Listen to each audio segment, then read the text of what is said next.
meters from this area. The animal walk, they move, going 10 kilometers and coming back 10 kilometers. And you find when the animals they don't have pasture, they don't have the capacity to walk and come back. That's why they are dying in a big number. We are appealing the government to allow us, like in this situation, that is hard for the community to access the park for only 1 month or 2 months.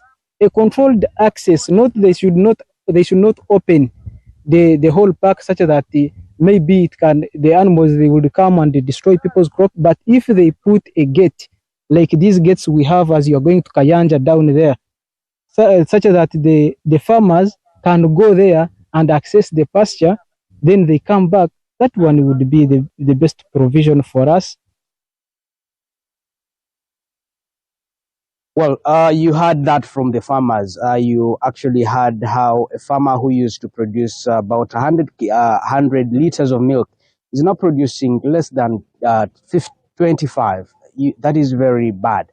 But then they are asking that the Uganda Wildlife Authority allows them access the national park for at least a period not more than 2 months, and that they think could actually help them go through this dry spell. But then we also spoke to the district agricultural office, and they are giving some solutions, and one of them is that they think these people should reduce on the number of animals that they graze. Otherwise, if they do that, then they also gray hair, and that will help them in periods like this one, in that they will have animals that they are actually capable of feeding in such periods. That is the story here in Kasese. Let me get back to you, Tracy and Dalton, at the Political Command Center.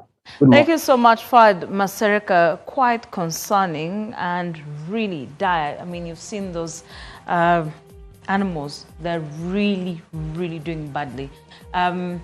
Strikes a chord over here. Dalton looks at me like, don't cry on air. Don't cry.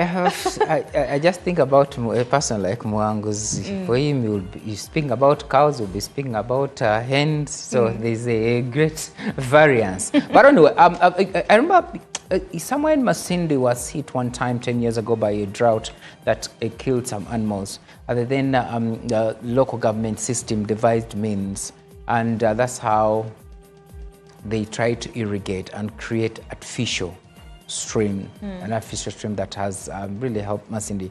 And I think this is the way that because Uganda with these water bodies, if we have put science into it, we would not be talking about drought. Because think about it, Egypt.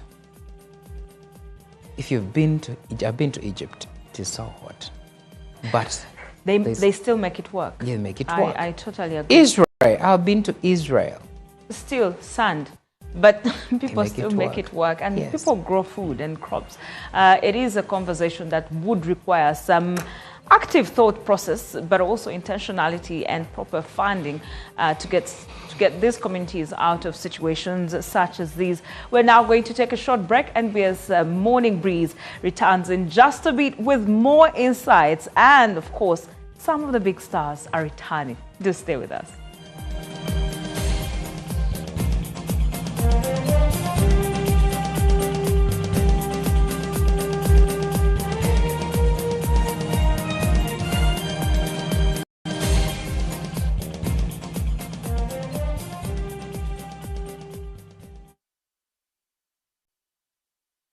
Reggae live in concert at Kolo Airstrip. Na Musambu August. Chefura chigenda kubera. Get ready for the biggest Ugandan show. Mustali Kikombola, Waguru Matara. Screen, stage, ne sound. Ngabiona. Ya Phenom Records. Sinye mtuare satwe. Hare badi ngo konsa momo. Mtuare vili. Jeje mtuare tano. Hare badi ngo kuzeku momo. Mtuare satu. Emeze yabantu mukage milioni bili. Yabantu mwana ya milioni satu. Niga kamunyenye mumukaka tano kamunyenye bili zero. Otunga tiketi yawe. Ready. Ya bataha Western Uganda n'amani ati ninyetabembara ababushenyi igara yantonde abeibanda rukungiri mwije murebe umwana wanyu natera nat Honda eno shotwagara mwebyani byanywa mate ebishagara ebishapa stacking koranyenye Kololo Airstrip Musambu August bitegekedwa Abitex Promotions. NBS TV, Senyuka TV ne Afro Mobile bakutusako Chinza Productions banda eyumulangira ndausi buli lwakusatu ku Costa Rica Breeze kumakereka vule kubinetusha petrol station n'omulangira ndausi ne Dr. Bossa buli lwamukaga babiri ku Vibes Hub ekiwenda mu masuka Prime Petrol Station gweyina omukolo mbaga bala oyagala okusanyusibwamu Chinza Productions banda ey'omulangira ndausi kitukudibwamu kyo kuba 0709 mukage mukaga 093 kola booking Chinza Productions banda y'omulangira ndausi kutusibwako Silver Bubble Studios Hideout Guest House aita babiri ku Kasenyi Road NBS TV Senyuka TV ne Afro Mobile. Oh no mumanyi Mumtegera bulungi King Michael uyo Atusa ku Serena Hotel mu Kampala ngalumu August mushoja atumye King Michael Coronation Concert shinze mtwalo 15 emeze y'abantu 8 ya milioni 3 King Michael agenda kuba endongo lukoba kurukoba hit after hit aburikidwa kabayimbi ba best be bonna hono dance all star muja mu mwerabireko alina stamina alina momentum alina style ngalumu August ku Serena Hotel hategekedwa Supremacy Lounge orona wagirwa.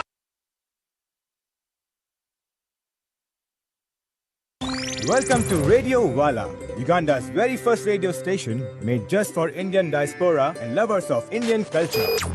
From timeless Bollywood classics to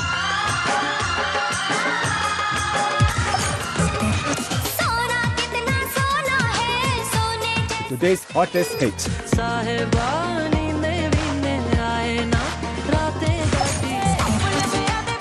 Vibrant festivals, mouth-watering stories, and heartfelt moments from our community. Listen exclusively on Afro Mobile, your cultural connection anytime, anywhere. Whether you're cooking, driving, or just relaxing, turn up the joy with Radio Wala, because here, every day is a celebration. Radio Wala, let's play.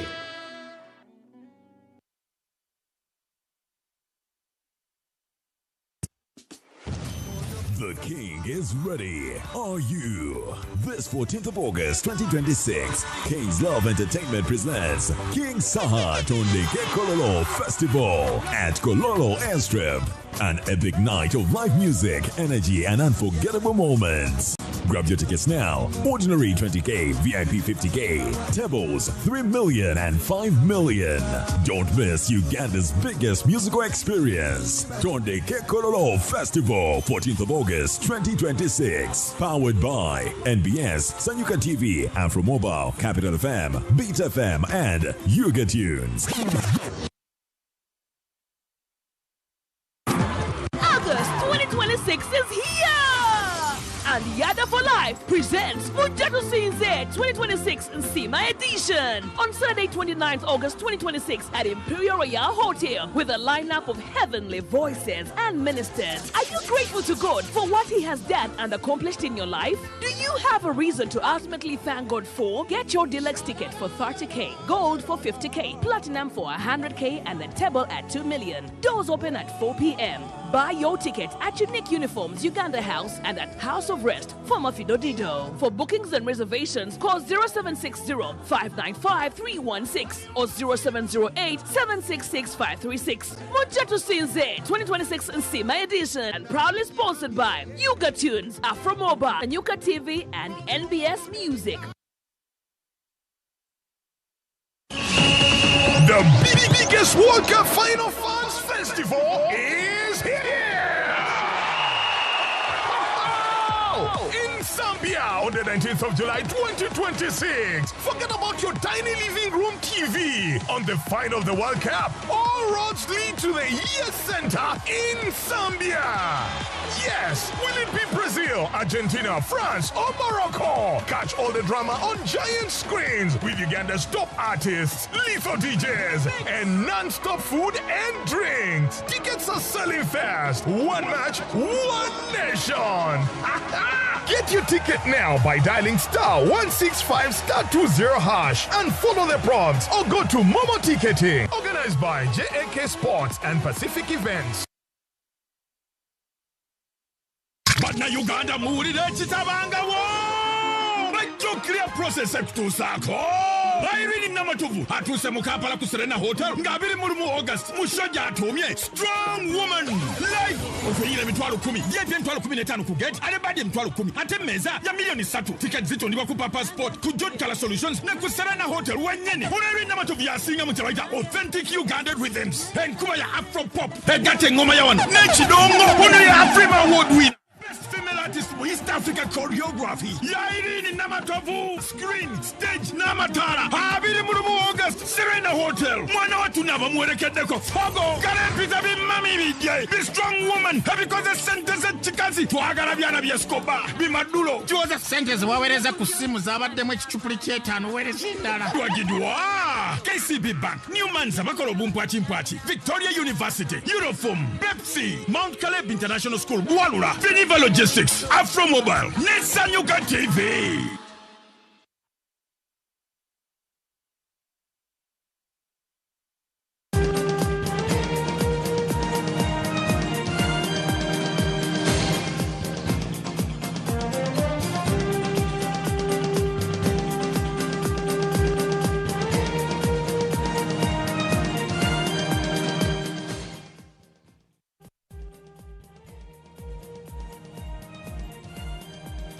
Welcome back. Many thanks for keeping it NBS Television. You are watching NBS Morning Breeze, your most authoritative news and current affairs show. Dalton Kawes and myself, as we celebrate NBS at 18 years. It is continuing to be quite the celebration, from your favorite news anchors to your show hosts to your favorite reporters returning back here at home and making sure they're part of this huge celebration that we have going on. Well, and it's upon us also to look at the biggest stories that will ever air in the 18 years. And one of those stories is stealing from the sick. That story got Solomon Seranja, who was then on the investigative desk, incarcerated. You remember keeping him away from police. Police hunted him, causing the arrest of, because they arrested the wife, then thinking that she knew where Solomon was hiding. We kept it top secret where we had kept him after that story. It was one of those banger stories that ever shook. And indeed, after that story, one of the individuals in that story committed suicide because he was under the cartel had put a lot of pressure on him. He was, I think, a pharmacist. He went to Jinja and killed himself in a hotel. Let's look at the story. This one can inject 10 people. Imagine living in a country where dodgy doctors and crooked chemists steal life-saving drugs destined for the sick. This is a racket. It's a racket of people who are out there to make money out of drugs that are supposed to be given to patients free of charge. A medical mafia motivated by greed rather than care of patients. We are dealing with lives. We are not talking about spare parts of a car. We're talking about actually lives. My name is Solomon Serwanja. I am an investigative journalist and a presenter on Ugandan TV. For the last 10 months, I've headed an undercover team exposing how health workers here are at the heart of a criminal network. We are not supposed to sell it. We're supposed to give it for free. Then is that we need to be trustworthy. We have been in this game for so long now. Drugs. The business of drugs is more lucrative than the business of God. But as we dig deeper into this murky world, things start to go wrong. My undercover team is snatched. They were taken, could be some bad cops or rogue guys or criminal guys who are holding them, and they may want a ransom, and that when it gets to that, then you get scared, man. You get really, really, really scared.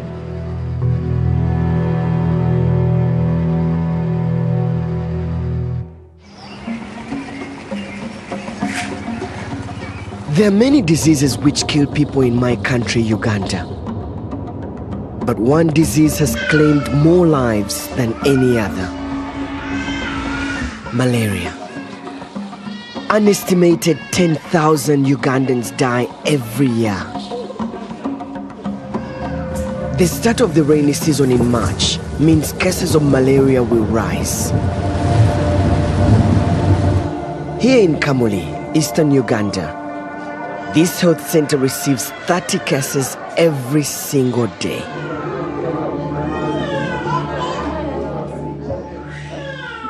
Almost all of them are children.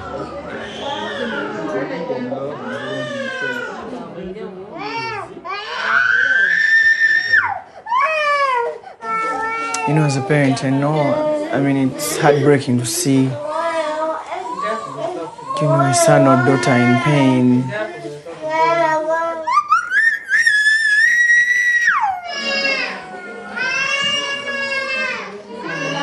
Some of these parents bring the kids, like late, when the malaria has increased from manageable to worse. Make no mistake, malaria is still the #1 cause of death in Uganda, and it cannot be taken lightly.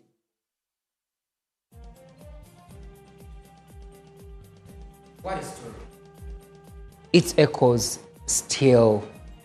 are still heard in not only East Africa, but also globally, because it featured on BBC, because we worked it collaboratively with the BBC African Eye.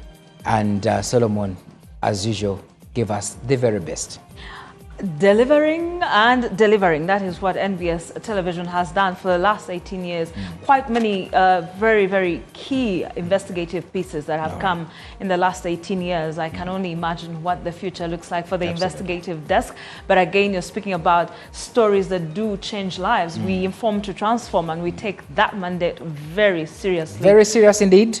As NBS celebrates 18 years of impacting on lives, telling balanced stories that transform Uganda, it only befits that we get in touch with the people that have been part of this story, and is Zahara Namuli, who has also told very impactful stories as part of the 18 years in this country. Now, today she gets in touch with us at the command center, but also most importantly, she's speaking to one of the leading voices in respiratory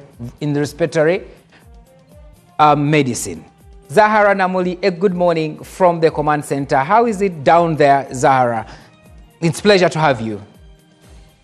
Thank you so much, Dalton, and excited to be doing this after almost 4 years of break into other big issues, that's communication and stakeholder engagement. So this morning we have Professor Bruce Chirenga joining us to have this discussion on respiratory health in Uganda. Professor Bruce Chirenga is the founder and director of the Lung Institute in Mulago. You're welcome to the Morning Breeze. Thank you. We are looking at issues respiratory health or lung diseases. Why should Ugandans be concerned when we talk about issues lung health? Okay, thank you. I think globally we see a high burden of lung disease, and that is not different from Uganda. Maybe before I go into the burden, I want maybe to first explain why our lungs are prone to disease and damage. This is because after the skin, the lungs is one of the other organs that is highly exposed to the environment. It is actually estimated that in our lungs we have the air sacs called alveoli. If you opened each alveoli, they are like balloons. If you opened each of those alveoli, you could actually make the surface area of a tennis court. So meaning that after the skin, the lungs is the other organ that is exposed to the environment. So because of that, we have high risk of infection and damage from chemicals and things which are environment. So given that, and if you look at our environment, we have a very high burden of lung disease. Maybe if I can put them in order, the commonest infection, TB, pneumonias, and viral infection. Maybe what people would remember is the issue of COVID-19, and you saw how much burden that we got. So after that, we go into environmental diseases, lung fibrosis, yes, asthma, COPD. But most importantly, of recent, we have found that there is a high burden of lung cancer. Most of this lung cancer until now, people have been treating it as infection. If I can give people some figures, when we evaluated about 600 people who had respiratory symptoms and were being treated for TB, we actually found that up to 60% of these people had lung cancer. So we need to be worried about the problem of lung disease. Professor Chirenga, how has Uganda strengthened its ability to detect lung health conditions and also treat them? Uganda has been developing its health care over a long time through what we call the health sector strategic plans, and there is improvement of primary care from level 1 facility, which is usually village, level 2, level 3, up to the to the hospitals. So through that system, most of the basic lung diseases can be treated. However, as you know, about 10 years ago, we said we need to add a level 6 health facility, and that's a super specialized facility, and that's the Lung Institute, to be able to provide advanced health care. Now, in public health, actually, we usually focus on prevention and the basic health care. But a few people will need this advanced care that we provide. Talking about advanced care, we see the Lung Institute has been prioritized in the NDP4, looking at issues of expansion. Is it time for us to expand the Lung Institute from a small unit where we are today to something much bigger, looking at the demand and the need to treat more people? Yes, I think there is a need to expand these super specialized facilities like the Lung Institute, the Heart Institute, because more and more people are coming down with the complex lung diseases. I have told you about the lung cancer. I've told you people who need advanced intensive care. So it is time that we expand the institute. And at this point, I would want to thank especially His Excellency the President, who has given a directive that we expand the Lung Institute, and funds have been made available to expand the institute. There are other people who have been involved in this expansion, the National Planning Authority, especially the Executive Director, the Minister of Health, and Makerere University. So as we stand now, where we see here, we are going to develop into a super specialized lung hospital over maybe the next 2 to 3 years. Thank you so much, Professor Chirenga. So where we are is the Lung Institute Clinic, seeing about 100 to 150 patients a week. So the burden is quite high as far as respiratory or lung health diseases are concerned. Many of you may be familiar with the embattled, that's Edias Lukwago, the former Lord Mayor's lung health issues. So now you get to know how big of a problem this is. Most of those patients are actually treated here. If my camera person Ibrahim can show you, for now, that's what the Institute is looking at, the expansion project. The pictures may be getting better because the country now notices that lung health diseases are on the rise, and there is need to have a super specialized facility that will be here in Mulago. When that dream is realized, trust NBS, and maybe I, who knows, to be here and tell you that story. I am Zahara Namuli. Back to you at the Political Command Center. Well, thank you very much, Zahara, for those insights, and grateful for the doctor who has given us at least a picture of what it means, and the stakeholders must be investing in it. That has been Zahara Namuli, who has been part of the 18 years of NBS. She decided to detour, but still family is family. Once a transformer, or is a transformer. It's a beautiful, it's a refreshing thing to Yes. just hear her voice, see her face after this many years, and still doing great work. Absolutely. Even in the field she is in. Now we are going to take also a detour from Kampala and matters health, and then switch things up, head to Mbara, join Alex Mgasha this morning, and we're talking about the prices of matoke that have declined, and of course it's drastic in nature. Alex Mgasha, Dalton cannot relate. He's sounding like Marie Antoinette, saying if people can't afford bread, they should eat cake. But let's talk about just how significant of a decline are we talking about here? Thank you, Tracy. Good morning to you. Good morning, Dalton, and good morning to you watching us. I can tell you that the decline in the prices of matoke or bananas, if you may, has really declined drastically. Now, on a normal day, back behind me here, this is the first very market, matoke market, here in Katete, and it is the first market from Sinjiro district, which is the leading district in banana production in the country. Now, this on a normal day, there would be huge bunches of bananas, and I think because it's a morning, the owners haven't yet come. Some have already come, but it would be full of bunches, and the demand would be really stable. Now, what is happening now is that there is a lot of demand, and when the vendors here buy many bunches, they take longer to get done. So that is why they buy a few of those. But also, if you can see in my background, these are some of the bicycles that bring matoke from Sinjiro district, and this is their first market as they proceed to town, probably proceed to Ruti market, also Chijungu market. There's also the Harwe market, among other areas. We also have areas from Rwampara. Now, the first one is at Rugando. The first matoke market is at Rugando, and they proceed, bring to Echkona market, which is in Ruti as well. Now, what is happening is that an average bunch that used to cost about 15,000 Uganda shillings. At the moment, Tracy, Dalton, and you watching us, you can get a bunch at 3,000 Uganda shillings down here in Mbara City, in Rwampara, and in Isinjiro. In fact, if you went to the banana plantation, you would definitely get a bunch at 1,500 Uganda shillings, 1,500 Uganda shillings, 15,000,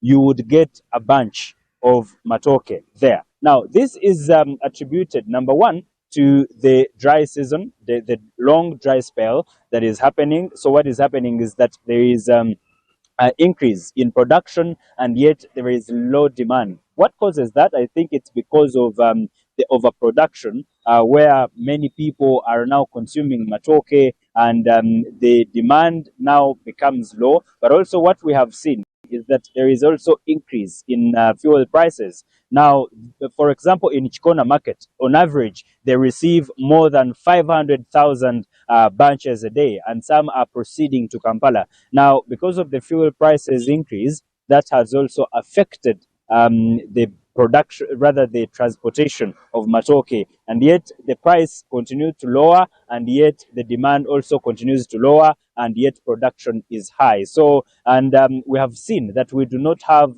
still value addition that has been prioritized in the region. Well, we have a banana factory in Bushenyi, but that farmers say they have not really so much, put effort to make sure that they do supply to that very factory. But we are making a comprehensive story about this very matter, and we'll be bringing the details of this information in our subsequent broadcast. For now, let me get back to you, Tracy and Mildred at the and Tracy and Dalton at the Political Command Center for now. Good morning.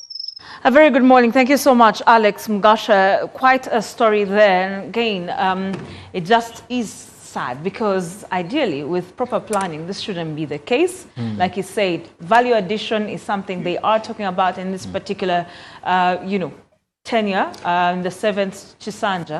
So we had, you're very right, you're spot on. And we had a discussion here, I think it was Monday, where we had the executive director of CETIN and we had the ED, Uganda Manufacturers Association, where we talked about the industrial parks. How inclusive are there?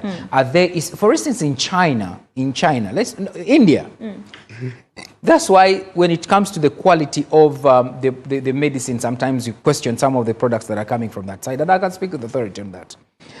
Some of these medicine-making areas are cottages that supply the main industry.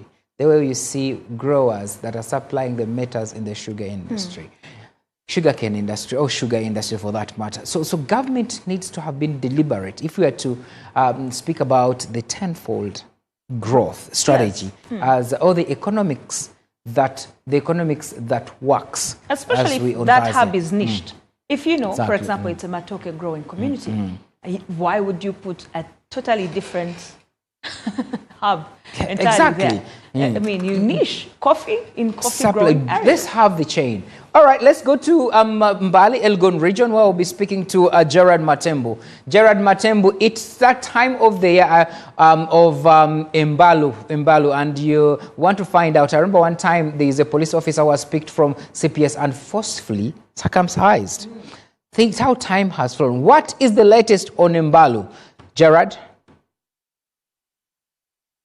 Thank you very much, Dalton, and our viewers. Not very pleasing news on Imbalu. Of course, August 1st is the designated day for the inauguration of Imbalu. That is when the festivities will be officially flagged off across the region.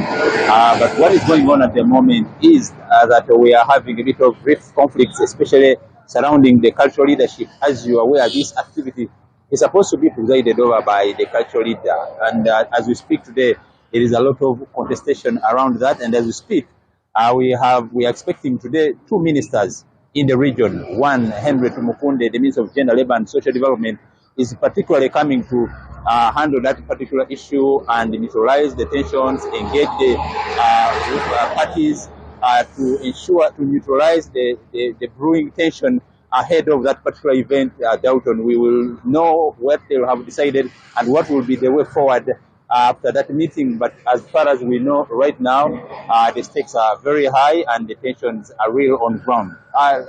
On the other hand, the Minister of Local Government, that is Palam Barugahari Atenyi, will be in Bulambuli on what he has termed as the corruption exposition. But we know that is a service delivery and accountability audit that will be, because we will be visiting a number of projects, government projects, to see whether there is value for money and whether the authorities there are doing the right thing. So more details about those events will be relayed in our subsequent reports. Over to you at the political command center.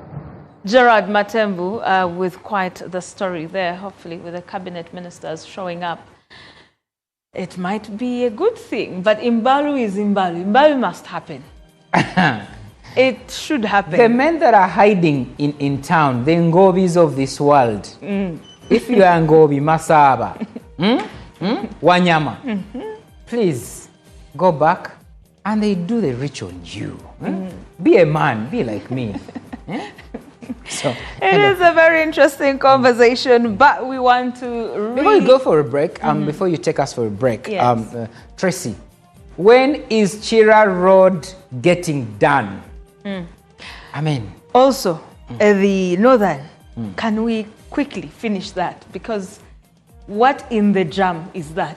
And KCCA, now that people are using one lane, how are taxis allowed to keep static in the road?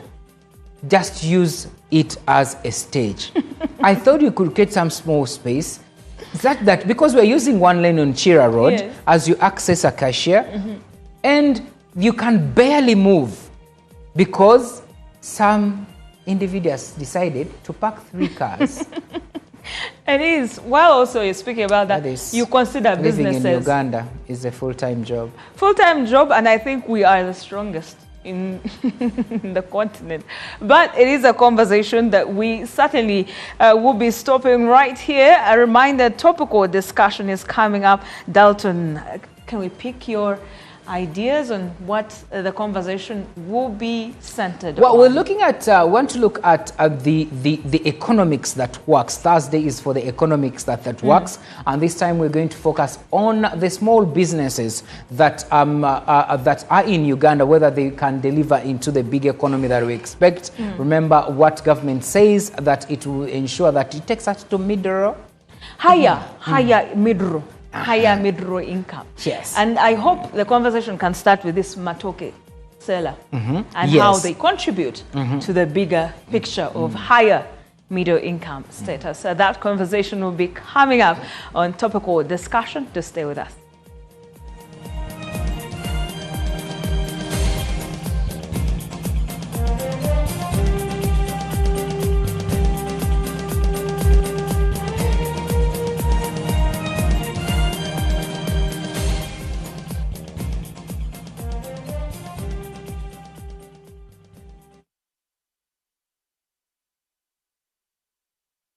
Hey travelers, are you a family gearing up for that big vacation, a hustler working abroad coming home, or your squad chasing sunsets and passport stamps? It's time you lock in. Say goodbye to long airport queues, shocking roaming bills, and the stress of hunting for local SIM cards, because now you can travel like a local. Stay connected in over 180 countries. Just scan, tap, and boom! Instant data the moment you reach your destination. Get your Rogue Travel eSIM today at travel.roguetelecom.co.ug. Contact us on 020-5000123.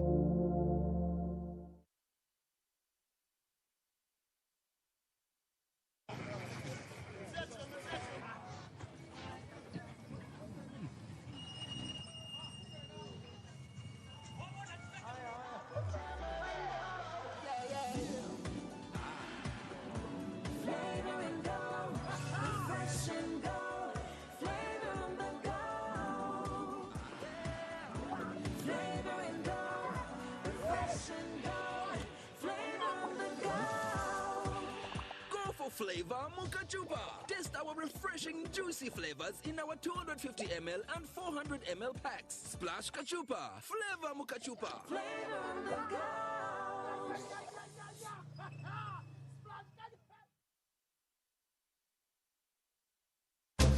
So tasty, delicious, some snacks. Some snacks. So yummy, yummy. Yummy, yummy.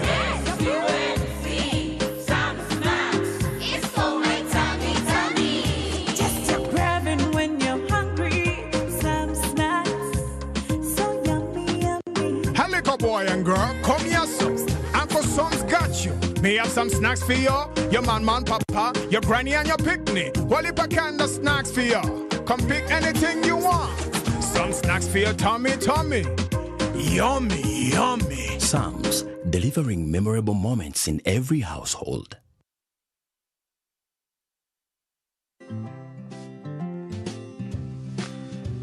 Did you know? Brought to you by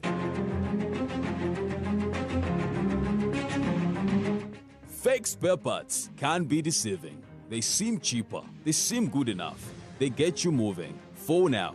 But what you don't see is the hidden cost, damage to your car, endless repairs, wasted time off the road, and potential risk to lives. In the long run, fake parts cost you more. Choose genuine parts from any CFA or mobility location countrywide. Did you know? Brought to you by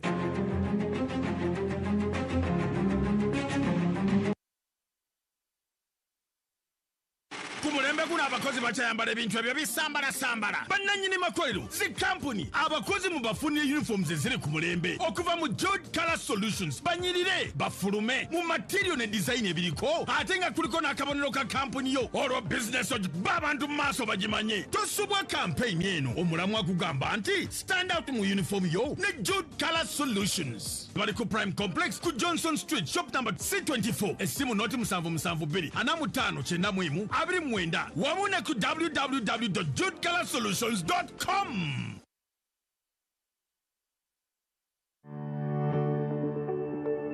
The Ministry of Health informs the public to remain vigilant against Ebola virus disease. Symptoms include diarrhea, vomiting, abdominal pain, fever, and body weakness. If you or someone you know develops these symptoms, seek medical attention immediately. Protect yourself and others by avoiding handshakes and unnecessary physical contact, washing your hands regularly with soap and water, or using an alcohol-based sanitizer. Cleaning frequently touched surfaces and avoid direct contact with infected persons' body fluids like vomit, stool, sweat, and urine. To report a suspected Ebola case, send an SMS to 6767 and type alert or call the toll-free number 0800 100 066. Report early, protect lives.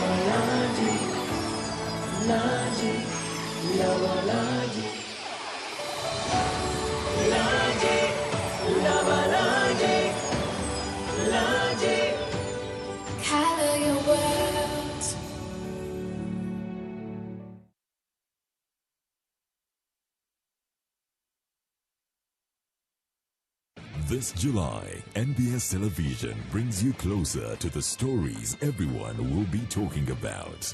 The drama gets deeper with gripping series, local movies, and characters that feel like home. The updates get faster with live coverage of events, breaking news, and real-time moments as they happen. The conversations get bolder with powerful interviews, current affairs, celebrity sit-downs, and voices that shape the nation. From the newsroom to the live scene to the stories that move us. July on NBS Television is fresh, emotional, urgent, and unmissable. NBS. Always.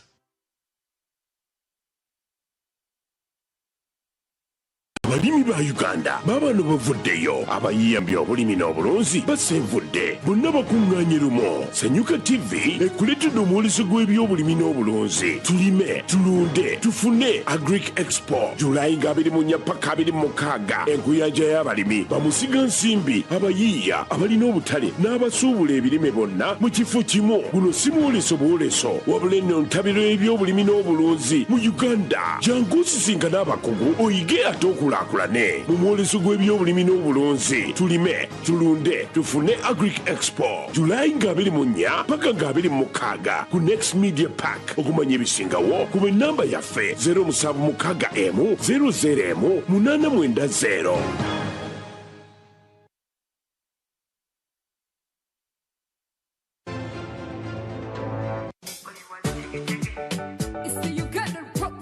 Your first love getting mekete olabo sotana kagali nange Neil yatukobe ebifaananyi ne Ebrians tebyakomawo.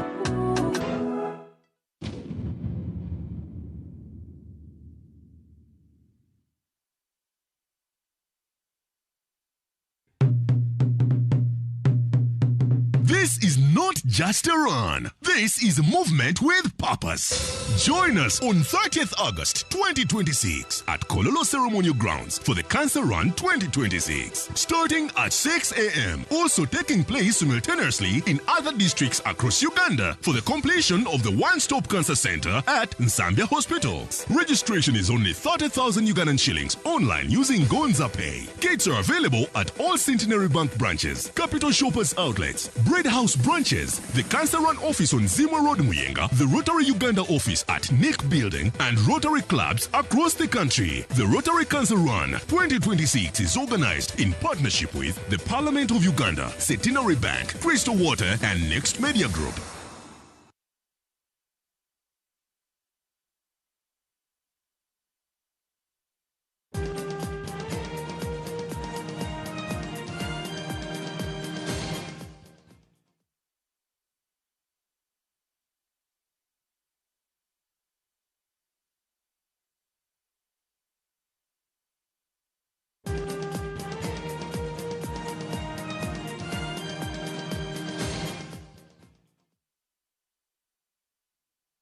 Well, good morning and welcome back to this segment of the topical discussion. And my name is Dalton Kawesa. This is Thursday.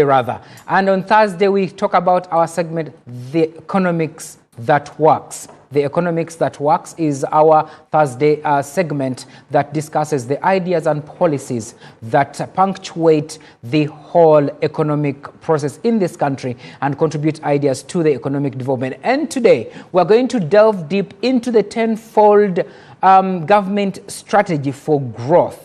While government looks at expanding from $50 billion to $500 billion by the year 2040, at the heart of this discussion is private sector. Yet the reality is the things are not as easy as many people presume that are not in the play. The high taxes, the death rate of these businesses, and also generally the environment with no farm foundations, no farm incentives for these businesses. And in the studio today, for someone to help us understand this we'll be joined by Dr. Thaddeus Musoke Nagenda, Executive Director and Founder for National Entrepreneurs and Traders Association, Uganda. Good morning and welcome for the show. Good morning. Yes, let's dive deep immediately. Government talks about the tenfold strategy. The question, you lead entrepreneurs. Yes. Where is the place of entrepreneur in this strategy? Where do you find them? How comfortable is it? You're right. You know, the word entrepreneurs, meaning job creators, innovation, and creativity. You know, when I was still in the leadership of Kasita, we used to struggle a lot and crash with government. Later, we discovered that the traders, first of all, they don't participate during the budget process. So when the Ministry of Finance started consulting us, so we could present our presentations and our opinions. And later we discovered that, you know, it's something, there is what they call a policy direction of government. So whenever I tried to explain to the traders could not understand what is the policy direction, because some of them, their level of education is still lacking. And then later we started blaming the Ministry of Trade, that they haven't played their role effectively, because there is what they call perception change, and it's gradual. So you cannot blame a trader. And by the way, even if you carry out research, literally we are carrying out research with the insurance association. And we discovered that there is a lot which is still lacking within the business community.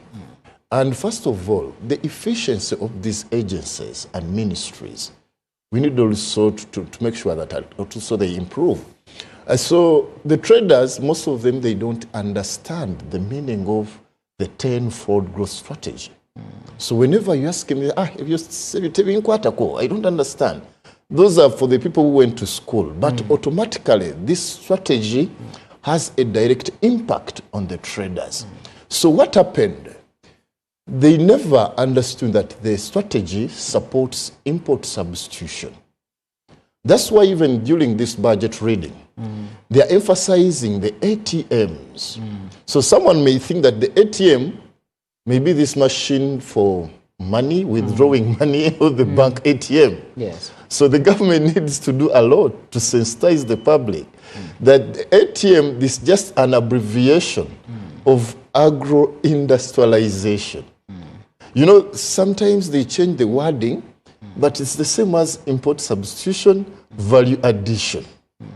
Then there comes in technology, mineral development, adding value to the minerals. And then science and technology. So you find that these are the pillars the government thinks can champion Uganda to a 500 US billion economy. But what should the government do?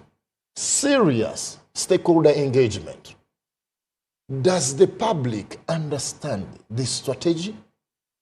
Can they get the views? Because Ugandans are very sharp and very clever people. Can you give them audience to present their concerns, their opinions? Because the fact is, in order the strategy to be successful, it's supposed to be private sector led. The same you see with the East African Community Federation. Why isn't it faring so successfully? Because it's not private sector led and totally supposed to be private sector led. So we have tried to compare other countries which succeeded. And totally, this is a very good strategy. And also, we need to put politicians on board because they are influencers. You know, a politician can change your perception. Even if something is good, he can make it look bad. They can see you now, you're having, now, let me see, that silver cup. He can say that, you know, that is a red. The color is red. So we need also to put them on board, understand. The same applies, I remember when I was still in my vacation, senior 6, I never thought that I could drive a car. But later, when I started my River later, by the time I joined Makerere University, I bought a simple, cheap car. So everything is possible. So we need to encourage Ugandans. So the question is, what role are entrepreneurs supposed to play in the strategy of government attaining the 500 US billion?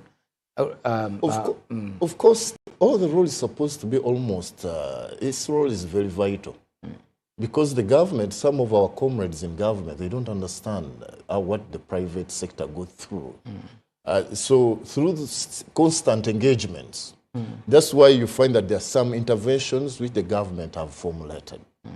So the role of the private sector, first of all, is to make sure that you understand the policy direction. Like I said, that's why even we decided that as I was departing from Kasita, can we formulate a unique association which can focus on impacting mind change to the trader? Because even some Ugandans, they don't understand what's the difference between a trader and an entrepreneur. Because an entrepreneur and a trader, you can purchase your goods from the manufacturer or a wholesaler or an agent, and you put in a shop and So you what sell. makes you different from Kasita? Totally, Kasita is Kampala City Traders Association. And this is beyond national, the name, in terms of mandate. This is National Entrepreneurs and Traders Association. First of all, when I was still in Kasita, we tried to market Kasita outside Kampala because that's Kasita, Uganda. And the fact is, when we went to Jinja, they told us, no, what is Kasita in full? Kampala City Traders Association, Uganda. They said, no, let us formulate Jinja City Traders. That's what also happened when we went to Mbale. So we thought that in order to unify the business community, we needed an association with the national character, first of all. And then because the policy direction is value addition, import substitution, technology, tourism. So an entrepreneur incorporates all of that. That's the difference between Kasita and what? And NETA. Because entrepreneur is wider and bigger than just ordinary traders. So Ugandans actually appreciate the government policies, even lower in terms of the traders you're talking about. They may not have gone to the academic ladder so much, but they appreciate the policies. Except they claim somewhere in the implementation, so many things end up lost in translation. What What is your view on that? Most of the policies are still lacking. We need to be so open. Let me give an example. Lately, we had an engagement, the post-budget engagement, which was organized by URA and the then Ministry of Finance at Africana. Then we had our concerns. Yes, we are telling us that the budget is focused at championing the tenfold growth strategy, because now almost whatever the government is strategizing is aimed at attaining that. So we told them what is so funny here currently. It's like when you're traveling to Nairobi, it takes 1 hour, almost 1.5. And when you're traveling to Jinja, it takes a full day. To Mukono, it takes almost 4 hours. So, you know, we need to make sure that a lot is done to make sure that this strategy is a success. It's not just a matter of saying now, yes, our strategy is to make sure that we attain the $500 economy. It's not easy. So we need to make sure that all these challenges, can we find possible solutions? Because there isn't any way the business community can maximize profits when we have challenges of transport, logistics. That's why we are happy when the president and the cabinet decided to reinvest in the rail transport, because it's the cheapest. And also to make sure that we utilize our water bodies. Those are the cheaper ways. So it makes sure that a trader or the Muyiribi can save something in the pocket. And on the side of URA, you know, they take the 30%. The more you make profits, the more the government comes in. But that's not the concern. The moment that you can save something. And then also another challenge was the issue of electricity. The fact is that agro-industrialization, that means that electricity is so important. And you know the challenges there. Sometimes when I meet my comrades in that sector, at times they say, people are over-complaining. And then they say, why can't you harmonize and make electricity stable and also affordable? But it's expensive, it's not stable, it's not reliable. So what have Ugandans opted to? Installation of solar. And solar is expensive on the short time, but cheaper. But can we make sure that Ugandans can access this reliable source of energy at ease? That's why some of our partners, they are trying to intervene by offering them on loans. And then others have opted mainly like such media houses. They use generators, but the cost of maintaining a generator is very costly. You know, the cost of electricity. So there is a lot which we need to engage government. So that is beyond cost of electricity, beyond the infrastructure, which are challenges in the business sector. What reforms need to be urgently addressed by government, in your view, that can help the local investors become regional giants? I think, first of all, the government should highly value local investors. What do you mean? They don't value them? The way they are operating, you cannot compare. Personally, I'm an investor, but you cannot compare me with foreign investors. There are so many incentives which are rendered to the foreign investors. And Ugandans have been complaining. Even when we met some time back to the president, we complained about it. That even access to free land when you are Ugandan is not easy. But the moment a foreign investor jets into the country, just within 1 day, 2 days, he has already acquired land. Remember when we met the president, he told us, no, if I can offer free land to foreigners like the Chinese, I'm going to offer land to also Ugandans. And it's okay, we have a pilot study. We have traders who want to change their perception and they start to manufacture here goods locally. And you know what happened up to now? We never accessed that land. Oh, really? Yes, so there is a lot of bureaucracy in some government agencies. That's why, you know, even the slogan, you know, president is so strategic that Chisanja, hakuna corruption, hakuna kulala, that some of the government officials are not effective. Some of them are lazy. I just, we are chatting with my comrades. I told them, the new Minister for Ministry of Works is praising the business community. That even he gave a serious warning to the contractors of Northern Bypass, which has been always being prolonged and extended. And those totally affect our operations. The same applies to the contractor who was rewarded the contract of making number plates. We complained a lot about the number plates, but you see the outcomes. So what the government should do, before rushing to adopt any measure, they need first of all to pilot study those new measures. And also they assess their impact to the private sector. So the same applies to the infrastructure improvement in the city. Our comrades are complaining at the pace the work is being implemented because business is being inconvenienced and is also inconveniencing all the operations. So the moment these policies can be implemented and even infrastructure efficiency, I think the private sector can strive.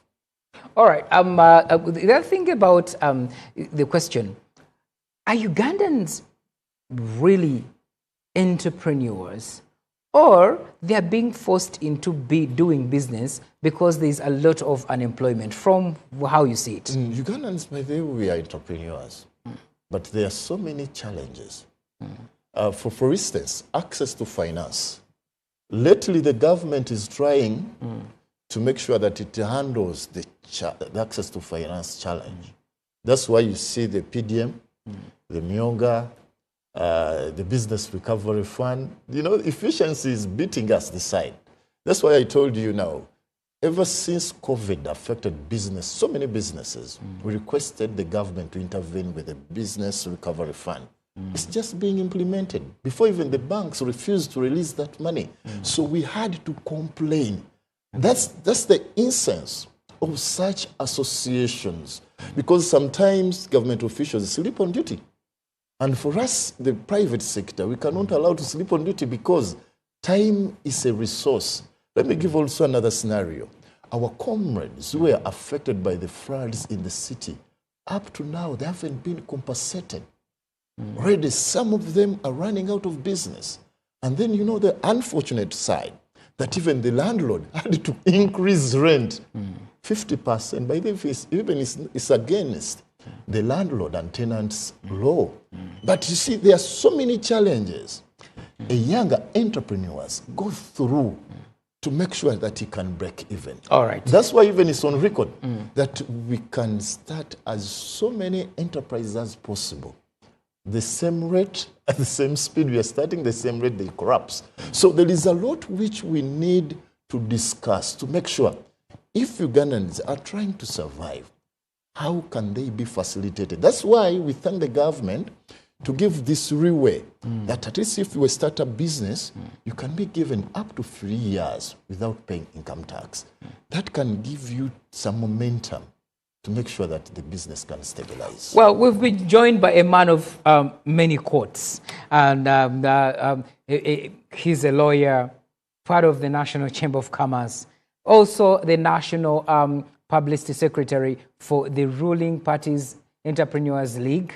So, Ronald Kwesiga, thank you for making time. You were discussing the tenfold government strategy and also looking at how government can leap from $50 billion to 500 million, $50 billion to $500 billion by the year 2040.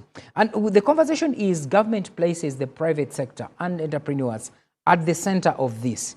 And the question is, to you, who is not only in government, who works also closely with government and also a member of the ruling party, what is the fundamental role of the entrepreneur in this?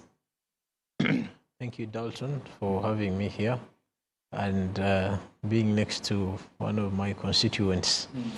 He was also in the league. He's also a member of the league and is a business person. The tenfold program that is being rolled out by government to drive the economy to 500 billion is, one, it's a good initiative. Number two, it is possible because they have segmented the areas of intervention and the direction that can achieve this goal. To the entrepreneur out there, I think, and what I only see is we still have some small challenges, and the biggest is information. The government has made a series of interventions, very many, towards the business community, the entrepreneurs. Although we admit there are challenges, but the interventions, if utilized, they would be sufficient to drive us into the direction of the desired growth. Of course, government, through its agencies, have a fundamental role to play, we admit. And like I heard him say that some people sleep on the job, there are those that have never run business. So there is also a need for a deliberate intervention for government to have a few stakeholders who have done some business, who have participated in the ecosystem. They know the weight of what time means to a businessman to make interventions. Then equally, there are challenges that are arising within the ecosystem where we have people being too bureaucratic about solutions that would ideally drive economic growth. So I am certain with the technocrats at the Ministry of Finance and other agencies, they are trying to come up with mechanisms that are absorptive of these challenges. They are also giving themselves KPIs, they're giving themselves targets, they are making direct interventions. We are seeing a number of agencies coming to the masses to conduct some sort of sensitization, engagement, workshops, so that they can get the feedback straight from the people and try to understand what exactly is the problem. So when as you're coming in, Tadia suggests one of the things you could have captured, that government should give, for instance, a waiver to this business, let them not pay income tax, let's say for 3 years. And the issue here that is raising in that example is government should concentrate on growing the existing businesses as opposed just opening the space for everyone to come in. Is it something that you would like to comment about? Absolutely. It is ideal and would be right to grant waivers. But what's the direction of the economy?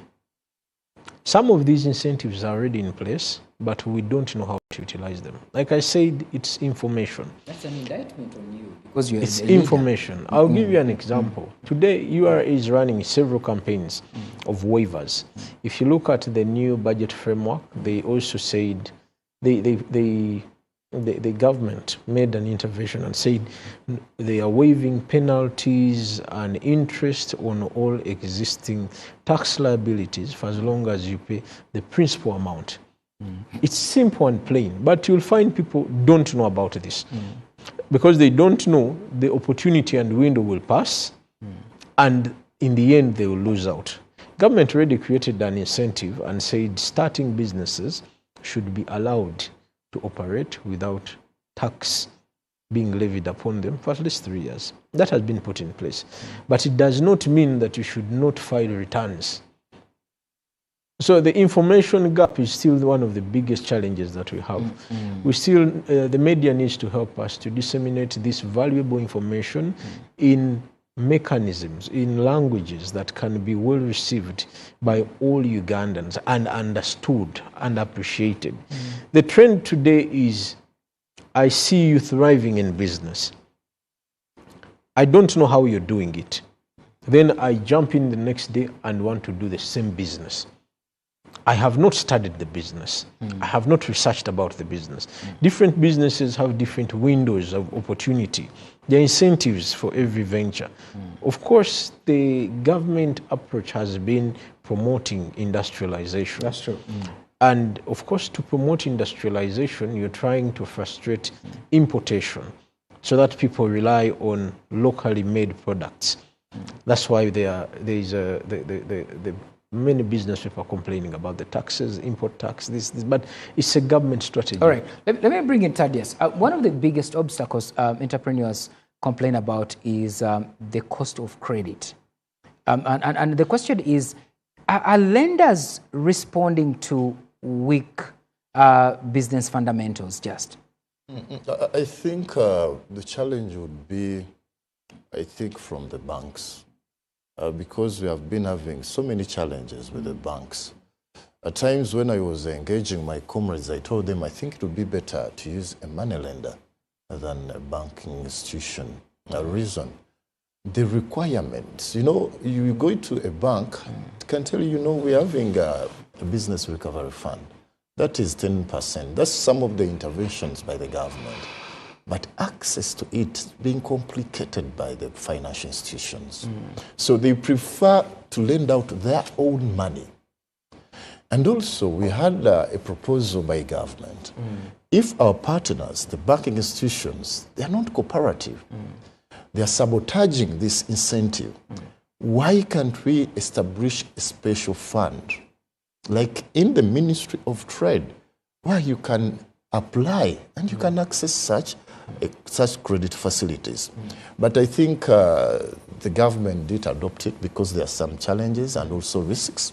So they are preferring to partner with financial institutions. But whenever you try to access this loan, they will tell you, no, you cannot access without security. So what comes with security? Audited books.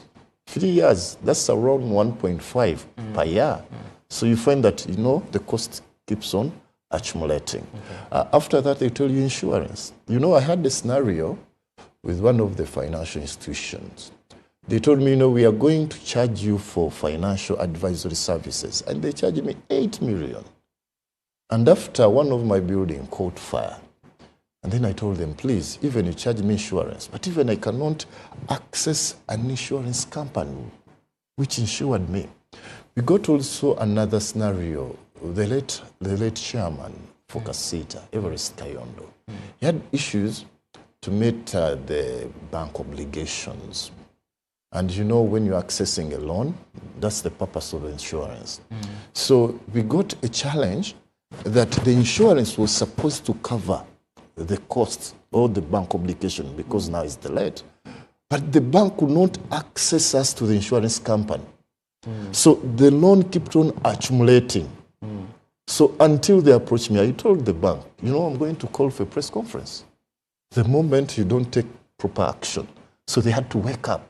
So you find that there are so many tricks the banks or financial institutions play, and they keep on the cost accumulating. That's why Ugandans currently is on record. Most of them are failing to meet their bank obligation. And automatically it has a cost of doing, direct impact on the cost of doing business. Well, thank you.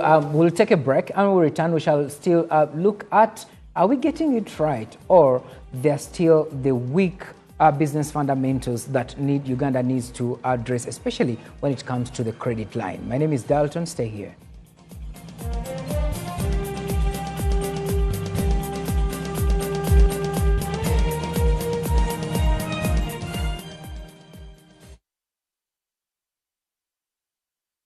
The 12th Venero anniversary, celebrating 12 years of God's goodness. When we came to preach, we did not come to preach only to our community. No, we have to preach from the North Pole to the South, from the East to the West, wherever we have to go. But by the time we leave this world, they will say there was a generation that knew God. Saturday, the 8th of August, 2026, at the Venero grounds in Naguru. Venero. The problem is the foundation. Do you know the kind of cement I'm using in this foundation? I guarantee you even my grandchildren will come and find this house. You buy your buy today and get the job done. Strong, reliable, available at hardware shops countrywide. The National Mosquito Net Distribution Campaign is back. No one should die of malaria in this era. It is your responsibility to chase malaria from your home. The good news is that the government of Uganda has once again started distribution of mosquito nets under the 5th Universal Coverage Campaign, also known as the Under the Net campaign. Under this exercise, 1 mosquito net will be distributed per 2 people in every household. A village health team member, a community health extension worker, also known as a CHU, and the LC1 chairperson will move house to house to register members of the household in preparation for receiving their mosquito nets. Do not lie back. Ensure that you register all your household members to receive a mosquito net. On the distribution date, move to your distribution point and receive your net. Mosquito nets protect you and your family members from infectious mosquito bites that lead to malaria. Ensure that you receive the net, hang the net, and sleep under the net every night.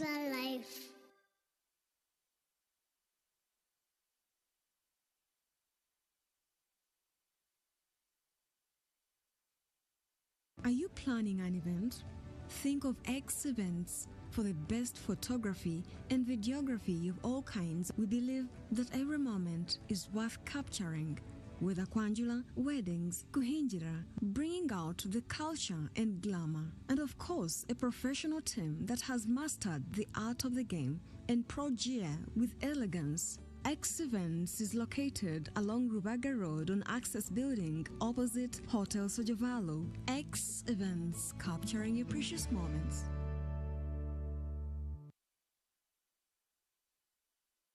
Why pay for someone else's repairs? Say goodbye to hidden costs and hello to peace of mind of a brand new start. Discover the Suzuki range of unmatched, fuel-efficient, and reliable options. From the iconic Jimny to the new Across Hybrid. Find the perfect blend of style and world-class efficiency. Upgrade today and enjoy 1 year of free fuel and comprehensive insurance, plus 2 years of free service and a 3-year warranty. Trade in your current car or choose financing to start driving as you pay installments. Don't wait. Visit the Suzuki showroom today or call 0800-211-033 to get started.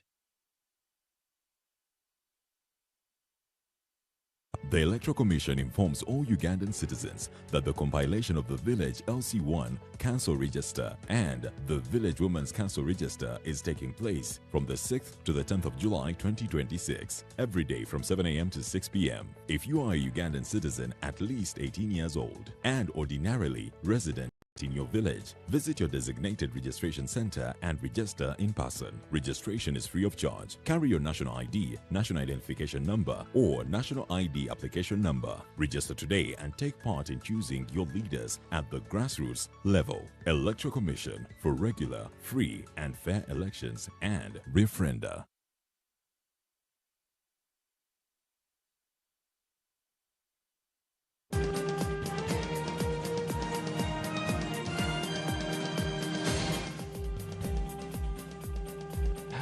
Well, it's a pleasure still with us here on the segment of the economics that works. And can the entrepreneurs deliver Uganda into the economic transformation, into the $500 billion economy by 2040? And we're trying to understand, especially when we went for the break, I want to come back to you, Kwesiga, that the complaints about lending, business fundamentals, the taxes, the businessman is choking. You have direct access to the president by the virtue that you sit on the Entrepreneurs League in the ruling party. Why aren't you solving some of the things that are choking businesses? Thank you, Dalton. First and foremost, the president cannot, and the government cannot fix everyone's financial problem. We cannot fix it. We don't have that money. We derive and get money from what the taxpayers The entrepreneurs are not asking you to give them money. Yeah. They're asking for an environment. I'm coming to that. So the enabling environment would be creating available, accessible credit. The government has put money in UDB. It has put money in various projects. GROW, we have the GROW program. We have Post Bank. We have the youth livelihood program. There are a number of programs that are available and have some cash that entrepreneurs can access. Like I said, the number one problem is the information. Because they don't have information, they are not prepared to get this money. The other challenge with financial institutions, most of the commercial banks, they are business people.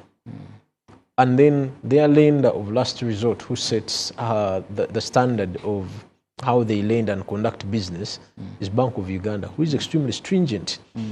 So you find the process of acquiring credit is very lengthy, it's very hectic, and extremely costly. For the financial institution, you can forgive them, they're also trying to survive, they're making money. So what is our option available? We need to explore alternative mechanisms and measures of finance. We need to start looking at other avenues of like private equity. It's not a must that you should own the company 100%. There's Dalton somewhere who has his 5 million. There's my brother here who has his 20 million and can push in. You know, there's another person, X, who has another 50 million. Let's open the space, look at how much capital we need, and then structure ourselves into proper businesses. Then we can invite people to invest therein, and we have alternative capital. So that is the only way we can get cheap capital. Just right on that capital, how do you reconcile the fact that government is putting money in UDB, in Post Bank, for people, to entrepreneurs and private sector to borrow, but again, government, in terms of its budget and plans for revenue, domestic, it's going to highly borrow domestically. It makes it to compete with the private sector. The money that is available in institutions like UDB and Post Bank, more so that is on government programs, has a different interest rate from the others. If you go to the other commercial banks where government is also borrowing, you're going to find yourself in a competitive state. Of course, it is a threat, but as the situation is, do we have an alternative? You know, government is international debt is also becoming a huge problem to this economy. So if there are commercially viable alternatives at fairly good terms, then there is an opportunity, because government doesn't borrow it borrows from the same market, yes, but not at the same terms like you. Then it goes back to the other aspect. Even if you are the one, you would rather lend to government than an individual. Of course, but you see, the challenge we have with our businesses, they are not well structured. Partly because the process of corporate governance is also expensive. You cannot put it onto the entrepreneur. It's expensive. So we need to find mechanisms. Like now, the Entrepreneurs League is trying to come up with a measure of trying to reach out to the business community, train them, and also offer alternatives. We are engaging the president to ensure that we come up with some small budget where we can have professionals help businesses, not leaving the cost unto them. You had my brother here saying that they asked him to pay for advisory fees. We want to create an avenue where people can access such assistance. And of course, when you put it under the Entrepreneurs League, that will be a problem. The people who don't want to subscribe to NRM Entrepreneurs League. But we are saying we have an opportunity through the Chamber of Commerce and other entities. The privilege and joy we have this time around is we have a Minister of Trade who is also an entrepreneur, who knows about business, has been within the business cycle. So we have a lot of confidence that we are going to change the status quo this time around. Yes, that is. We're speaking about 2040.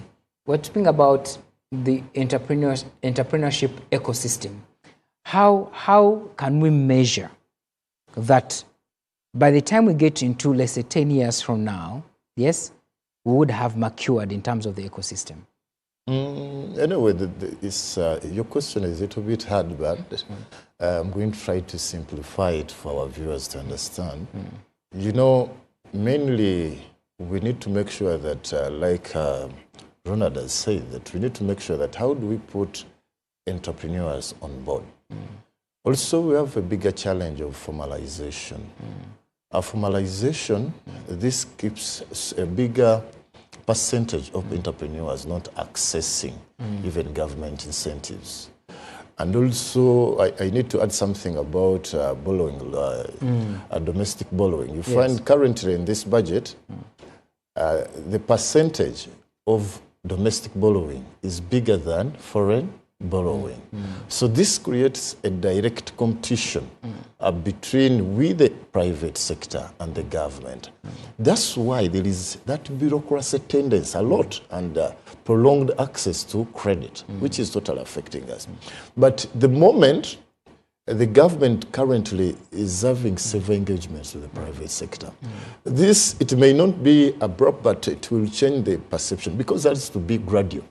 That how do you understand the 10-fold growth strategy? As we started, how do you tap into the opportunities of the ATMs? Because there are so many opportunities.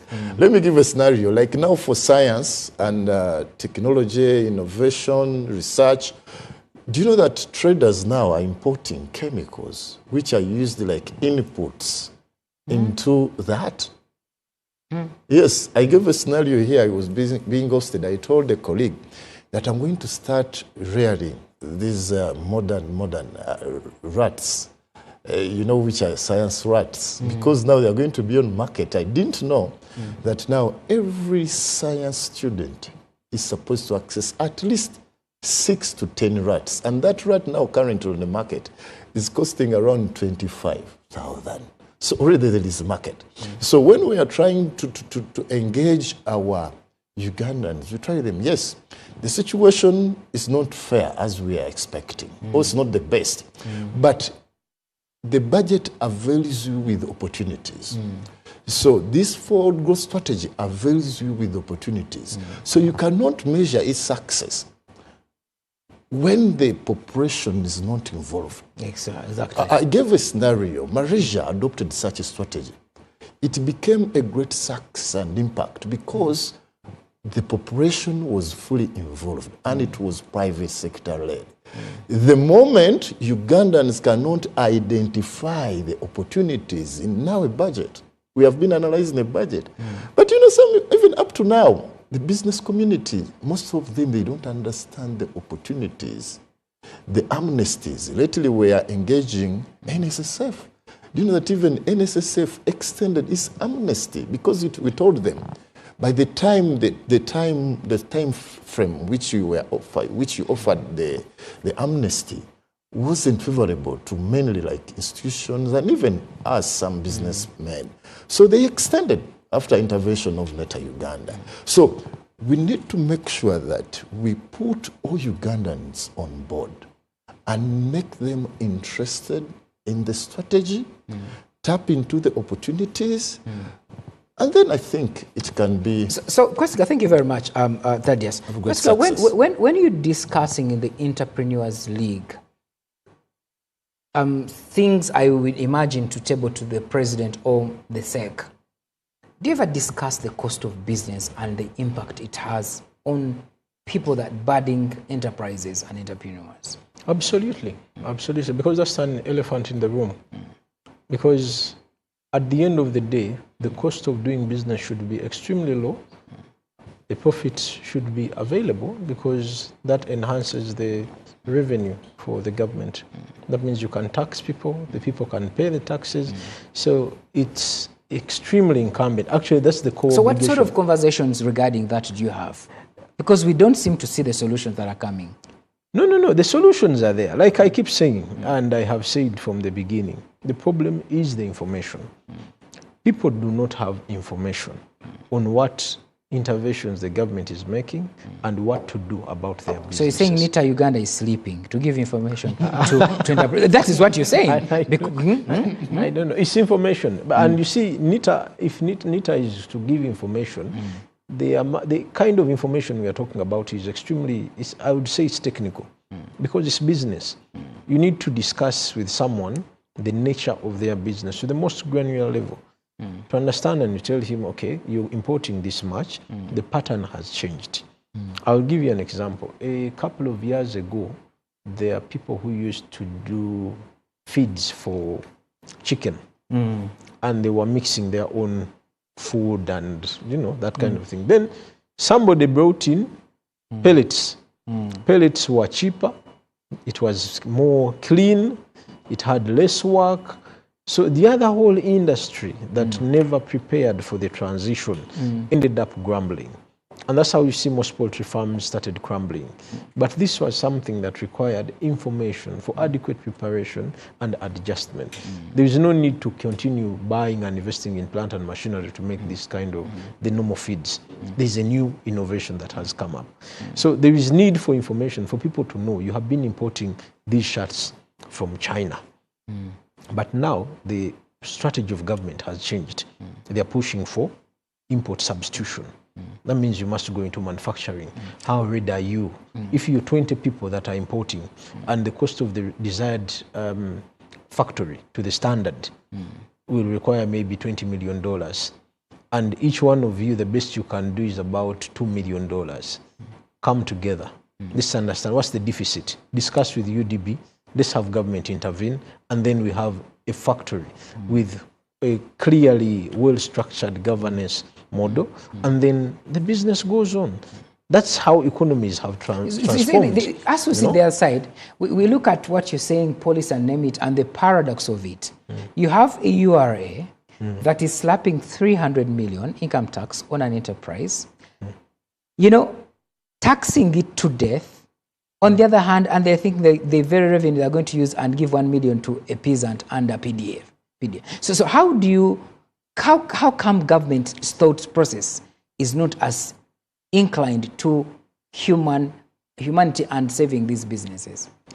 The government would love to save all businesses, but every agency has its own obligation. The obligation of URA is to collect. For them, they are just a collection machinery. It must be from finance to come up with a policy, and that's where now we come in as the Entrepreneurs League to tell the president, let's discuss this. It goes to the central executive, we brainstorm over it, then it comes to cabinet, then it comes a policy, you take it to parliament, then you have a bill. Okay. How do we make that intervention so that we start stopping the suffocation of businesses? So as you supplement, someone watching you, an entrepreneur trader, whom you lead, believes that URA is actually failing them. Do you also subscribe to that? I can't say that exactly because Anita Uganda decided to partner with URA. Reason. The biggest challenge from the trading community is about taxes and knowledge about taxes. So we decided to make sure that in order to have a different approach, we need to sensitize Ugandans about their tax obligations because we need to pay taxes. Later, we discovered, I had a colleague, let me give an example. I had a colleague who used to smuggle mosquito nets. But, he was arrested and he was trying to see, this gentleman is asking a lot of bribe. How can he assist me? So I called one of the commissioners at URA. He told me, how much is being taxed on mosquito nets? I was shocked that that mosquito nets, they don't pay taxes. So later I called, those people are just trying to fool you around. You're not supposed to pay taxes. So when we intervened, he was released. So we need to make sure, like Ronald is saying, access to information. We need to do a lot to engage the business community. The only challenge is traders and business community, they're so comfortable when they are getting money. And they will think about access to information or associations when they have challenges. But we need to make sure that how do we interest them to be equipped with enough knowledge to operate their businesses. That's why I said to attain the 10-fold growth strategy, access to information and stakeholders engagement is so important. And also compliance. The good thing now with URA is engaging the traders. Several engagements which have been given to us by the Commissioner General and even access. And also we discovered, there is what we call container leading. Container leading was one of the big challenges we had last year. So later, we intervened as traders, as leaders in the trading community, and we engaged URA. Later, we discovered that the container leader could cheat traders. He pays around 200 to 300 million to URA, and then he overcharges traders who have utilized his space, and even he could get around 1 billion. You see the mushroom buildings, most of them being owned by container leaders. So when URA discovered there was a scenario, one of the traders, a young business lady, decided to utilize one of the consolidators. You know, we call them consolidators because Ugandans now, it's so hard to find a trader who can bring a full container just as a single person. So we joined together and we utilized that one container. That came in that who is leading this container? Who is the head of this container? So even if a trader doesn't have money, he could pay, the container leader could pay URA, takes the goods in the store and starts distributing the goods basing on the ownership and payments. But through that process, there was a lot of caviar and a lot of unfairness which was being implemented for them just to maximize profit. So when URA intervened, they had to fight because they had money. And unfortunately, because in Uganda there are so many trade associations, but some leaders are not genuine because some leaders are not traders. So their business is to confuse traders. Get money. No, for me, I'm going to fight for you. I will squeeze URA. Have connections. And traders could collect money. So there is a colleague who told me, now, doctor, your team is collecting a lot of money. When I was still in leadership of Kasita, from the traders, I told him, which money? I was totally green about that arrangement, which was going on. Later, I discovered there are some... It was actually true. Some sector leaders who were pretending to be from Kasita, collecting money that they are going to assist these traders. So they kept on confusing traders. Even one time we argued in a meeting that no, if URA does not stop charging us dollar per kilo system, let us demonstrate, let us close the shops. I told them, please, closing shops cannot solve such a problem. You know, one of them told me, you see that man, I think he was brought by President Museveni to convince us. Some of them started saying, I think Dr. Musoke works for ISO. So, you know, they try to confuse the traders. That also at times hinders access to information. Can you believe one leader can tell you that, you know, when you go to URA, they are going to arrest you. You give me money, I represent you. You know, those are the tricks they are playing.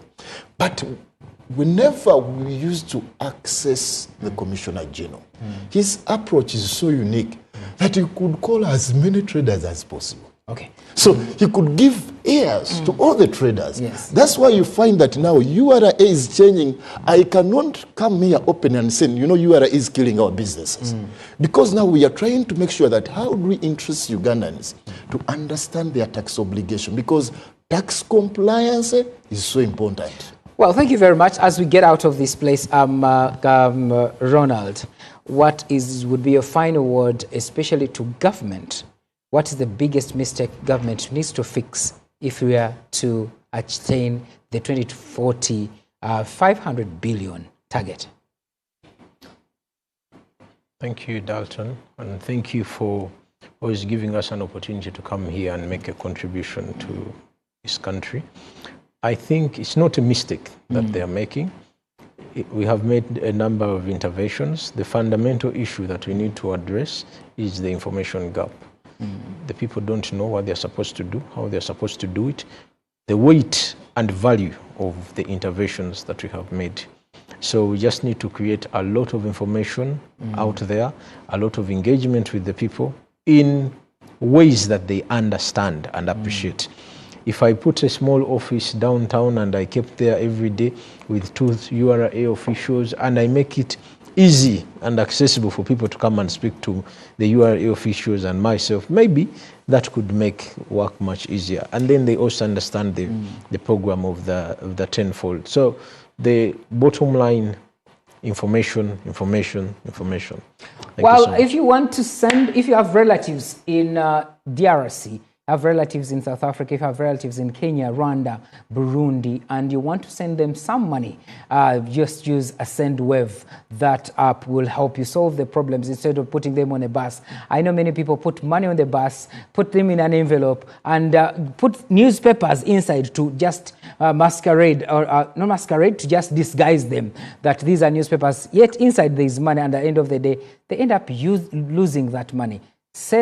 SendWave has come as a solution to help you. Send money, just download that app from your phone, then you'll be able to send money right away. Thank you, gentlemen, for sparing time to speak to us this morning on the economics that works. This segment of Thursday, where we look at policy and government in relation with the businesses. Well, to the viewers, from today's discussion, we've realized that policies alone cannot just push the country. It will require entrepreneurs that innovate. It will require a supportive environment and initiatives from government to us to deliver the tenfold growth strategy that looks at ensuring we get from the $50 billion to $500 billion by 2040. My name is Dalton Kawesa. Thank you so much for being part of this discussion this morning. Stay here. Good morning.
The king is ready. Are you?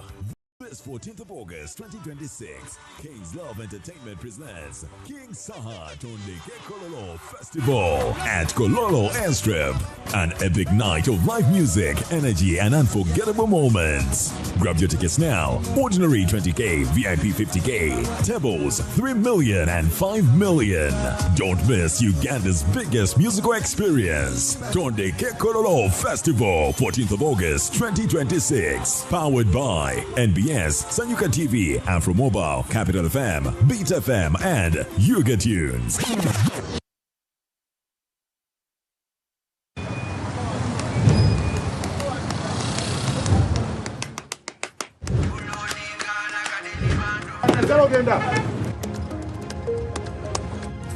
And that's it for today. Till the next episode.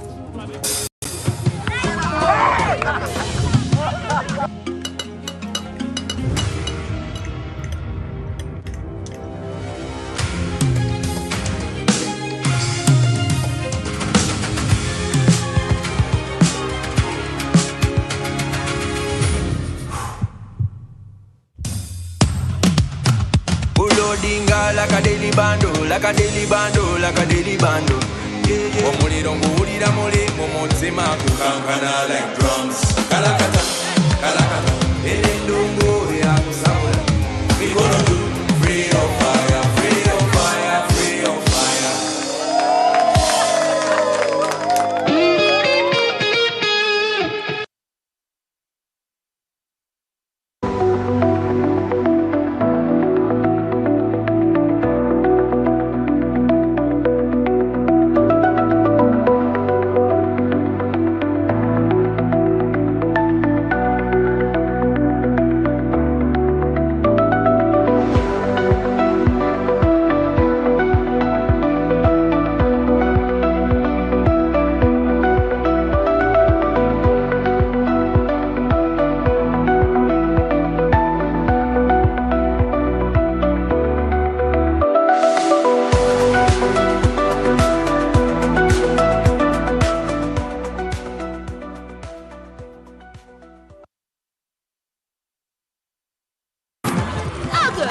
2026 is here! And Yada for Life presents Mujatu Sinze 2026 Nsima Edition on Saturday 29th August 2026 at Imperial Royal Hotel with a lineup of heavenly voices and ministers. Are you grateful to God for what He has done and accomplished in your life? Do you have a reason to ultimately thank God for? Get your deluxe ticket for 30K, gold for 50K, platinum for 100K, and the table at 2 million. Doors open at 4 p.m. Buy your ticket at Unique Uniforms, Uganda House, and at House of Rest, former Fido Dido. For bookings and reservations, call 0760-595-316 or 0708-766-536. Mujatu Sinze 2026 Nsima Edition, and proudly sponsored by Yuga Tunes, Afro Mobile, Yuka TV, and NBS Music.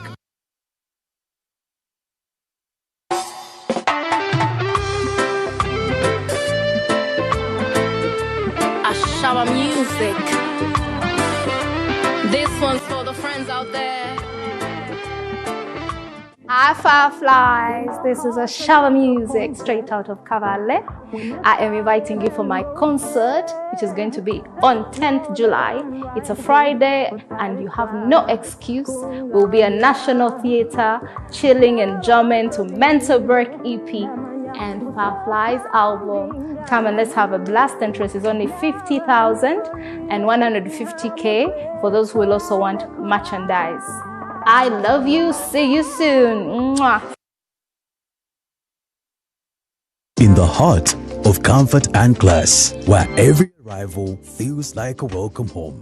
Experience spaces designed for rest, where elegance meets relaxation in every detail. Stay energized, stay inspired with wellness tailored to your lifestyle. For business that matters, find spaces built for productivity, connection, and success. Indulge in flavors that bring people together, from casual moments to refined dining. Celebrate life's milestone in spaces designed to make every moment unforgettable. Sarova Putiko Hotel, where business meets comfort and every stay becomes an experience.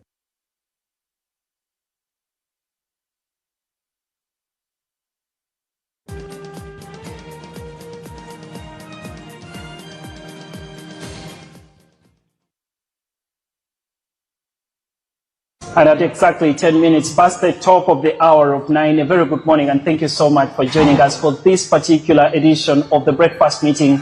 We're coming live to you from Gaddafi Road right here in Makerere, and joining us right on this particular set to be able to discuss the future of the leisure industry and how a certain player has been able to redefine leisure and hospitality here in Uganda is Timothy Murungi, who is the human resource specialist right here at this particular hotel. Timothy, many thanks for joining us this particular morning. Thank you so much for this great opportunity and also choosing us as part of the show for the breakfast meeting with Bamusarova Potiko Hotel. You're welcome. This is a 4-star hotel that is in the heartfelt of Kampala, the suburbs of Makerere, where we find that it has gotten a lot of luxurious things you have to look at. One, we have to talk about the place itself, because we are directly in a good space whereby we are next to the Northern Bypass. That is the very good road that will take you to the airport. This is a very good space for us to understand that we have a lot of people that are coming out of the country. It is an international brand that is working with the Sarova Potiko brand, Indian brand, with around 156 hotels across the world. So it is an international brand and it is bringing a lot of specialists to come and be with us. That sounds like good testimony, but we should also speak about how the reception into the leisure and hospitality industry here in Uganda has been right from when you opened, because it seems like it's a new addition onto the Kampala skyline. When did you open and what has the reception been like? What is the feedback? Thank you so much for that. We opened on the 9th of May. We are literally around 2 months in business. But one thing I can talk about the Sarova, this is where business meets leisure perfectly. We have to understand that, as I told you, it is a 4-star hotel. When you move into this luxurious hotel, you will find our fine receptionists, whereby most of the people in just 2 months, we have gotten a lot of good views. Talk about TripAdvisors, talk about all those online channels. But also our own Ugandan channels, talk about the TikTok. If you go to Bamusa Rover TikTok channels, you'll get very good reviews. Our reception is perfect because it is a new hotel, and you know how Kampala vibes with new places. We have to understand that there are very many hotels in Kampala. But one, we are just next to Makerere University, overall university in Africa. This gives us a very good site that many of the businesses that come from the Makerere University. We are just next to LDC. This is the Law Development Center with a lot of lawyers. Recently they had their graduation ceremony, and yes, we have a good business. But also talking about the brand name of the Sarova Hotels. This is a 4-star. It is an international brand around commercial hubs and also many education brands. But also, as I told you, we looked at the transportation because we get a lot of visitors from the airports that come and be with us and stay with us. But our reception is very cool. When you move in the Sarova hotels, you have a very beautiful lobby. As we can see, we are seated here. On my right, as you're coming in, there's a bake and brew. This is where people come, relax, have coffee, do their business meetings, but also chill and relax with the soft music you're hearing in the background. We have a restaurant, very fine dining restaurant called The Flavors.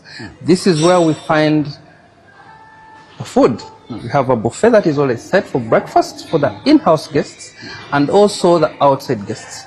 Looking at the a la carte, in case you want birthdays, all these things are there. We have very fine dining spaces, which is the PDR. This is the private dining rooms that give you the precious spaces private, in case you have a private meeting and also business-wise. But as you also know that we have at Bamusa River Hotel, we have very many things like the spa. Our spa is being opened in a few weeks. Everything is set, but also having a fine gym for our staff, but also for the walk-in guests and also the in-house guests. We have fine conferences. We have 7 fine dining conferences ranging from the 15 people to over 300 guests. We have weddings, we have all the bookings here with a fine buffet on that. Certainly. Let's speak about rooms. I was recently looking at how many rooms the Ugandan leisure and hospitality industry has. We should say that we are below the average that is really required for a country that really aspires for bigger things.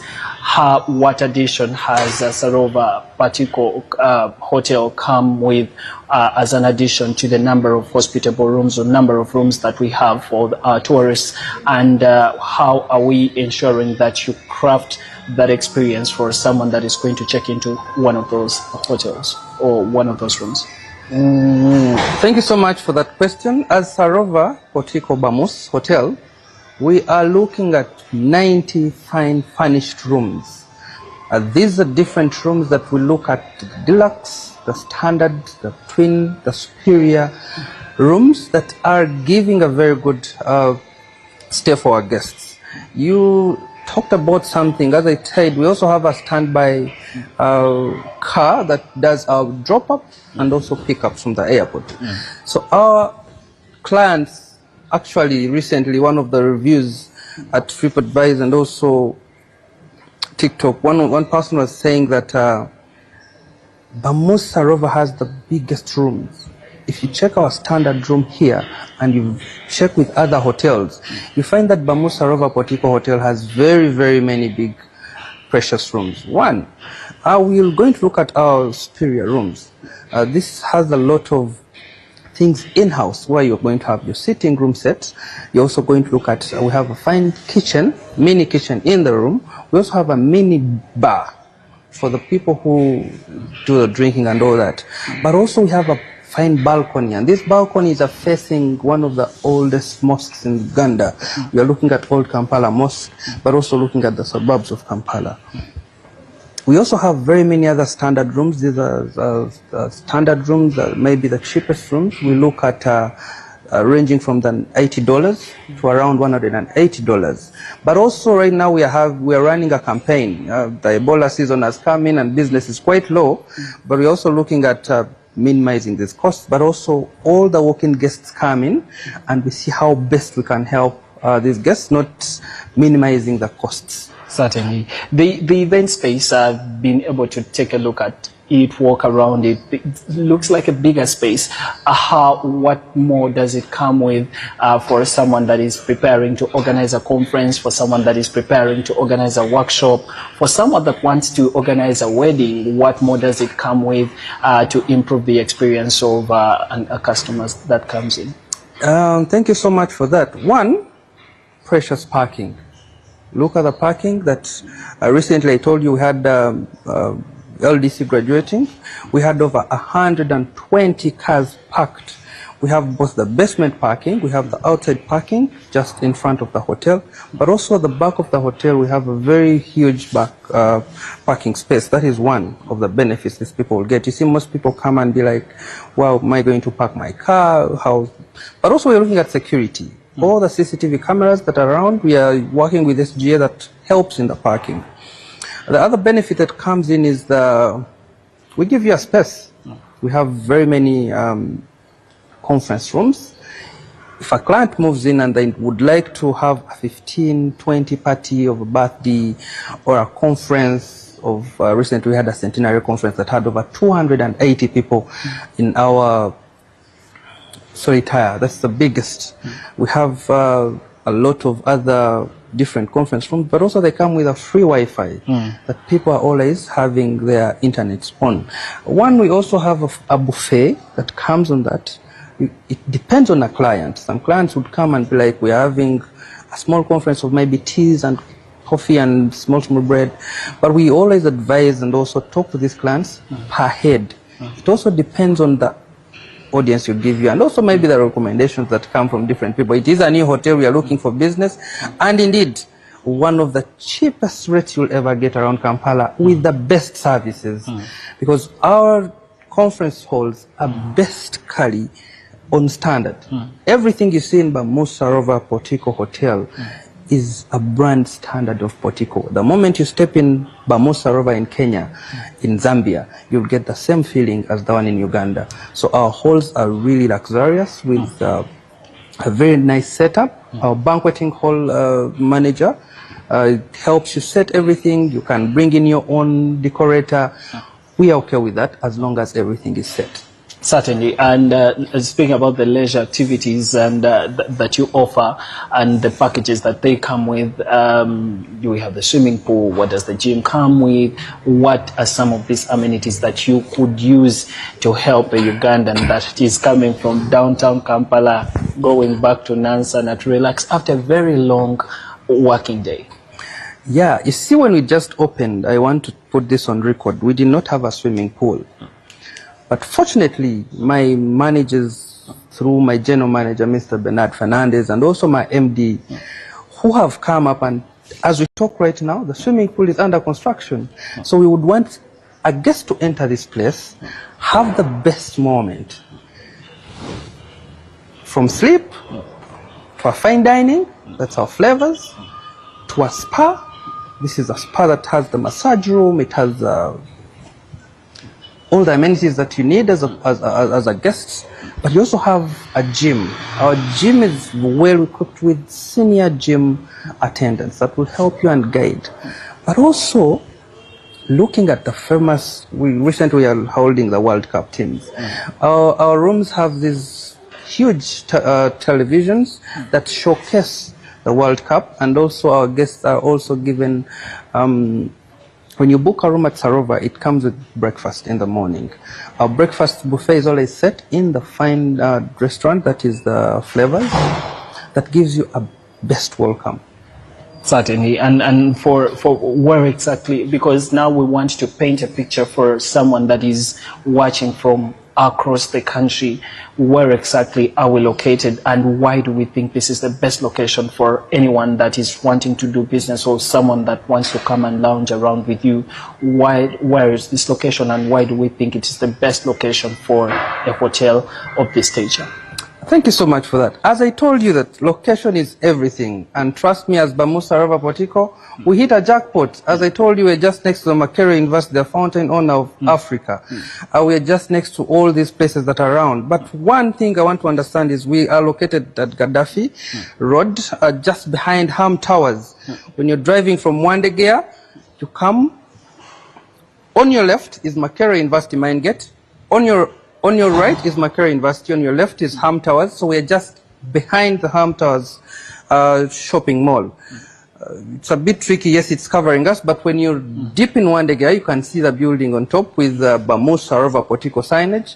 But also, as I said, we are just next to the LDC. This is the Law Development Center that is known in the country, but also next to the Gaddafi Mosque as you're crossing down. Sure. So our location has helped us to position ourselves in the market, also being next in the heart of Kampala city, but also it is very next to us that we are next to the Northern Bypass.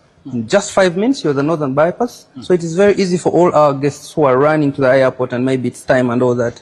So our location, to me, I would say it is perfect for all the tourists and holiday makers. We get a lot of business from Makerere University students who come for parties and all these things. Sure. So our location is really, really great, and we welcome each one and every one of us to come and dine with the Bamusa River Portico Hotel. Certainly, and service is everything. When you walk into a certain facility, you want to be welcomed, you want to feel at home, you want to feel loved through the service that is going to be offered. How have you crafted the service around this very place to make everyone enter this place and to return? Hospitality is a true luxury we have to look at. And one thing I want to understand about our service team, it is not just building a team that is going to just be there. One, we give training to our teams. I remember the first time I joined this place, we had a training of 3 months for our staff before official opening on the 9th of May. But from also looking at the seamless check-in of our concierge team, we have a very nice reception that gives you the best warm welcome you'd ever understand. You'd rather have the best concierge and also having the best lobby, whereby our guests that come and are overwhelmed, they have to sit in the lobby as we wait to work on them. But also when you stay with us, you have to understand that we are just not looking at the room numbers and all that. We are looking at the care we are giving to our customers. This is very important in hospitality. Very many businesses have gone down due to poor service. And if you go on our service, on our online channels, you'll find that most of our comments are talking about good service. The moment you have a good service, trust me, you'll get money out of this. So we train these people, we give them the knowledge, we have the different SOPs, the standard operating procedures we use as Sarova brand. All these things help our service team, but also the back house team to make sure that everything is set. Sure, from family to corporate to all these segments of people, who is the brand persona? Who is the brand persona for Bamusa River Portico Hotel? Are we targeting that high-end class of the clientele? Are we looking at someone coming in from Chikubu? Who specifically are we targeting, and what are the different packages that come with each of these sets of these different segments of the consumers that come to this very hotel? As you understand, every business needs growth. Yeah. And as Bamusa River Portico, we are looking at growth. For now, we are a 4-star hotel, but we are looking to be a 5-star hotel. Yes, as you asked me, we have all the clientele that come. We do not have any feelings of who has come in the hotel. You look bad, you look this, but it is about our customer service. How are we going to handle this guest, and what exactly do they need? Our menus have things of worth 11,000, 12,000, having a coffee. You can never stop someone to come and sit and have a coffee. So one thing I understand is we are looking at, yes, corporate brands, very important. NGOs have given us businesses. Private sectors have given us businesses. Looking at government entities.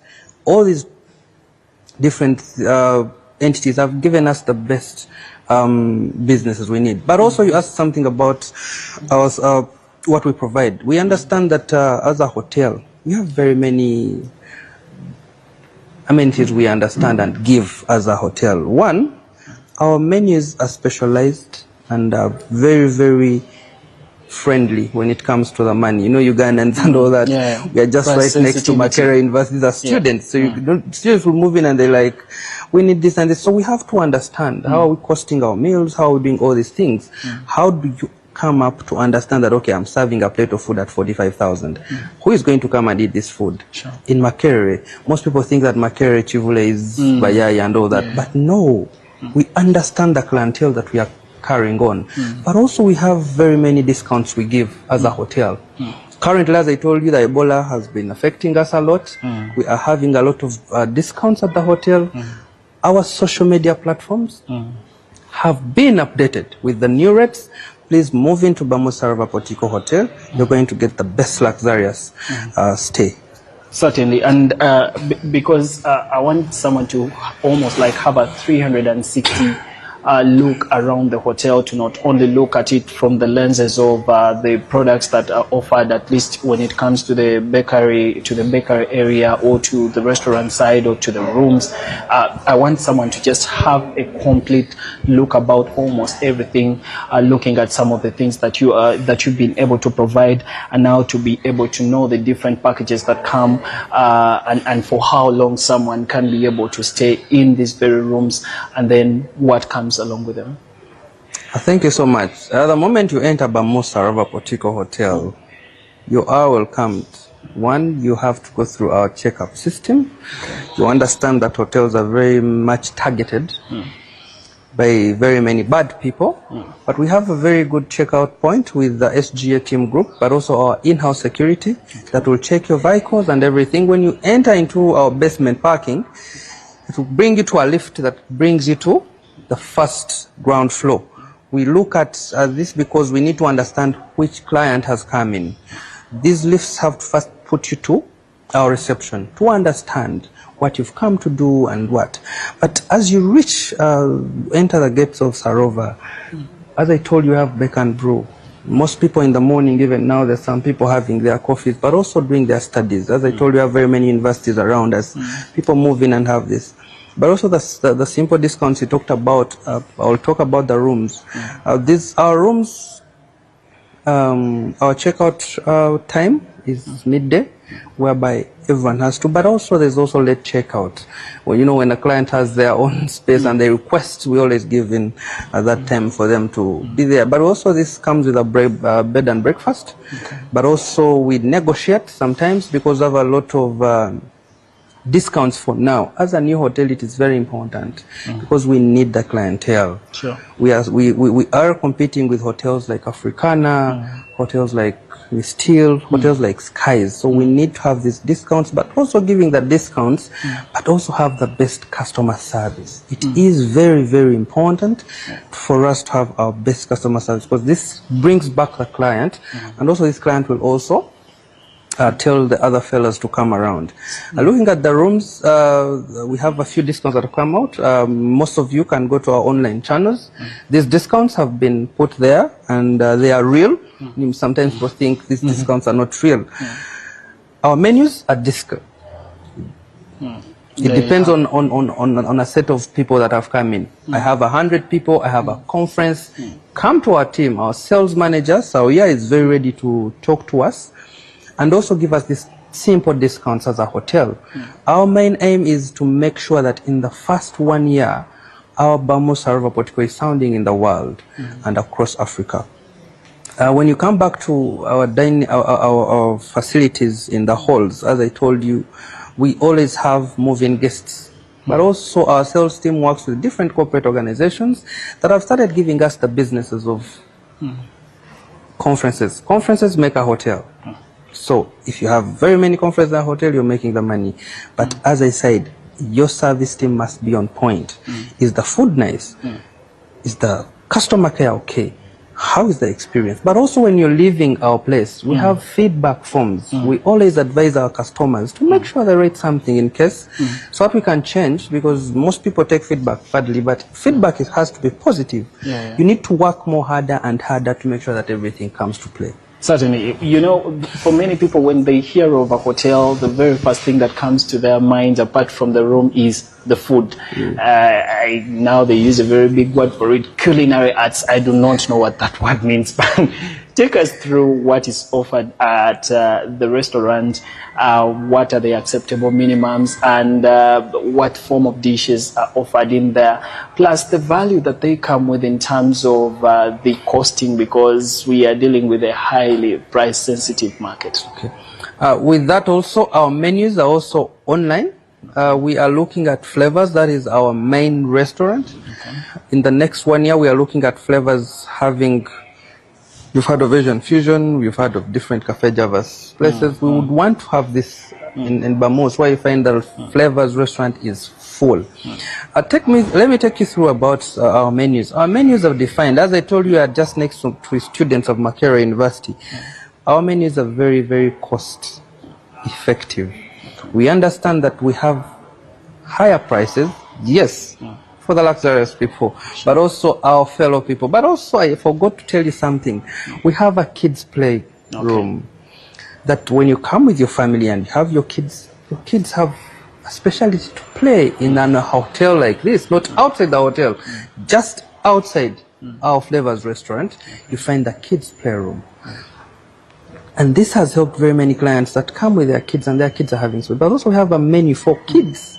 It is very important as a hotel to have a menu for kids, because a kid will not ask for a plate of 55,000. Sure. So we have come up with a menu for kids. We have also come up with a menu for the buffet. But this comes with a client. Client tells us what exactly they need, how many types of meat do you want, and also we do the costing for you at a free cost, but also putting in the fact that you're giving us the business and the discounts come in that point. So our fine Bake and Brew also has, this is a coffee shop, we call it a coffee shop, but it's Bake and Brew, where it is only coffee. We have cocktails, we have mocktails, we have ice cream, we have milkshakes, literally everything you find it here. When you enter this place, you do not want to go out. Okay. Everything that you need will be here. Will be provided. One is, for now, there's no alcohol, so we do a lot of mocktails that are non-alcoholic. Okay. But for the guests, it's right for them to come with their drinks and have their fun. This is halal. This is a very, very, I think that is very, very important. And of course, the tagline. As we wrap up this interview, I want you to speak to Ugandan that is out there.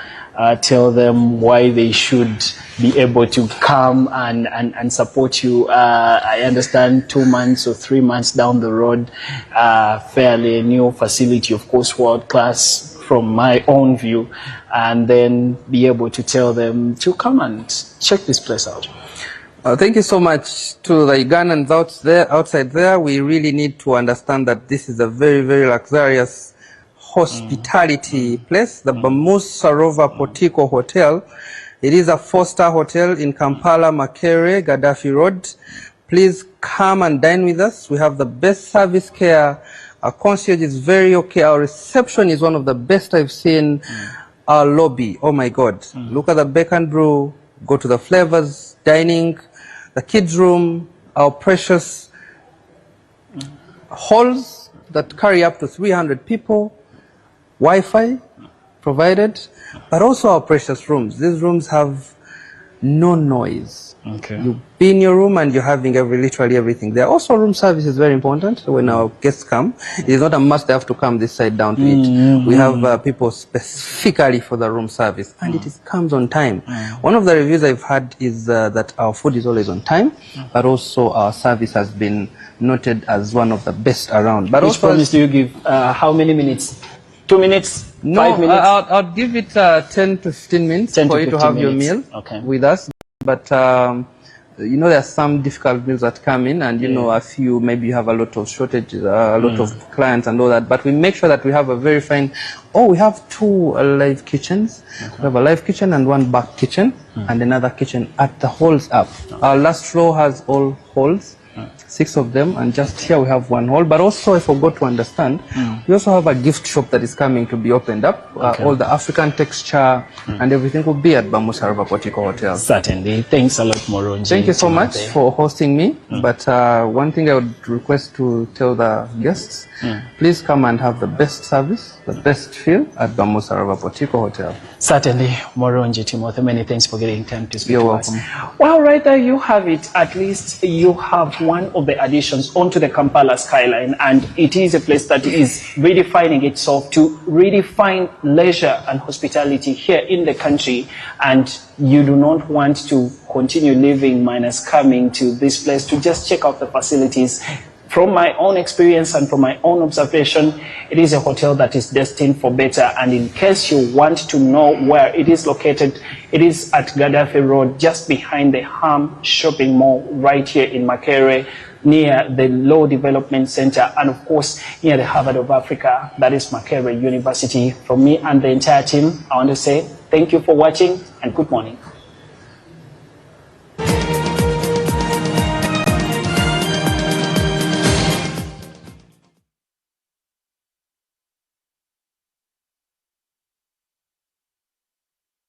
The Electoral Commission informs all Ugandan citizens that the compilation of the Village LC1 Council Register and the Village Women's Council Register is taking place from the 6th to the 10th of July 2026, every day from 7 a.m. to 6 p.m. If you are a Ugandan citizen at least 18 years old and ordinarily resident in your village, visit your designated registration center and register in person. Registration is free of charge. Carry your national ID, national identification number, or national ID application number. Register today and take part in choosing your leaders at the grassroots level. Electoral Commission for regular, free and fair elections and referenda.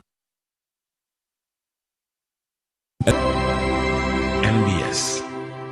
Always. Bana Uganda twaniriza Joseph Ngoma mu concert yesose ku Lugogo Cricket Oval nga 10 mu July 2026. Tickets za mitwale 2, emitwale 5, atemeze y'abantu 8 ya milioni 3. Tickets ojazisanga ku caritickets.com, Friends Supermarket ne ku Hotel Triangle. Kwa noti 756 555 Chino chetu bade tulinda. Joseph Ngoma, mwana mulenzo muhandisi, Vocal Powerhouse. Arudenga konko nendongo. Ekute ku mitima j'abana Uganda. Gendongo yenyuma, eyimusa. Ekuwe subi. Haje kubya mu style y'omulembe. Kati ategese kitabanga wo. Twagala cricket oval. Ejure kumulondi gunogoka babulaza mutware kwa sister out bitegekedwa charism nebiwagirwa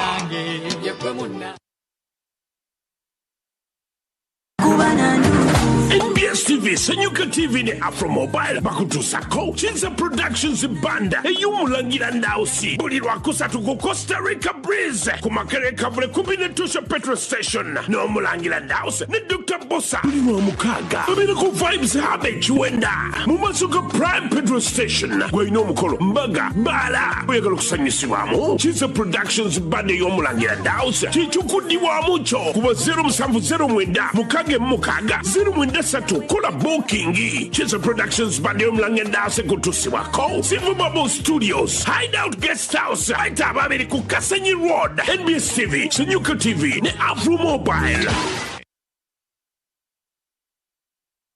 Every morning, always.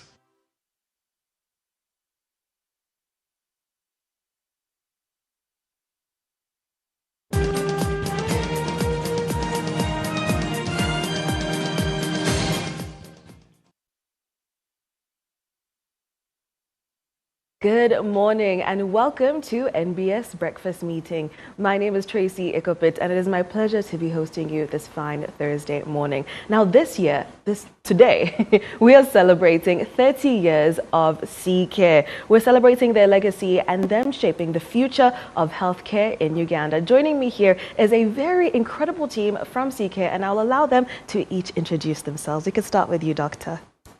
Good morning. I'm Dr. Miriam Mutero Musinga. I serve at C-Care as the General Manager for C-Care IHK, the International Hospital Kampala. Incredible. Lovely to have you, Doctor. Thank you. Sir? Good morning. My name is Andrew Mogalu. I'm the General Manager for CCare IMCs, the clinics out there, and our regional hospitals. Very pleased to be here this morning. Glad to have you. Good morning. Mine is Sheila Aboth. I serve as Head of Brand and Patient Experience for CCare Uganda. Amazing. Doctor, we can start with you. Over the last 30 years, what impact do you believe that IHK and CCare has had here in Uganda? Thank you very much. CCare, this year we're celebrating 30 years of healthcare excellence. CCare was started 30 years ago, and we have grown in leaps and bounds within these 30 years. Our vision at CCare is to be the most trusted healthcare provider in the region. And our mission, why we come to work every day, is to make sure that we provide the most caring medical expertise, always putting our patients first. In the last 30 years, CCare has impacted the healthcare sector of Uganda in a great way. Today, we see 600,000 patients annually who walk through our doors for healthcare services. We work with 1,500 employees, both clinical and non-clinical.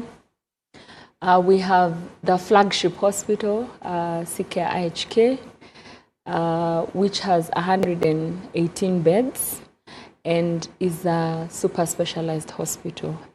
We're able to provide the full range of super specialized services within Uganda. In terms of diagnostics, we have all the equipment that we require to provide the most precision diagnostics to the patients that we serve.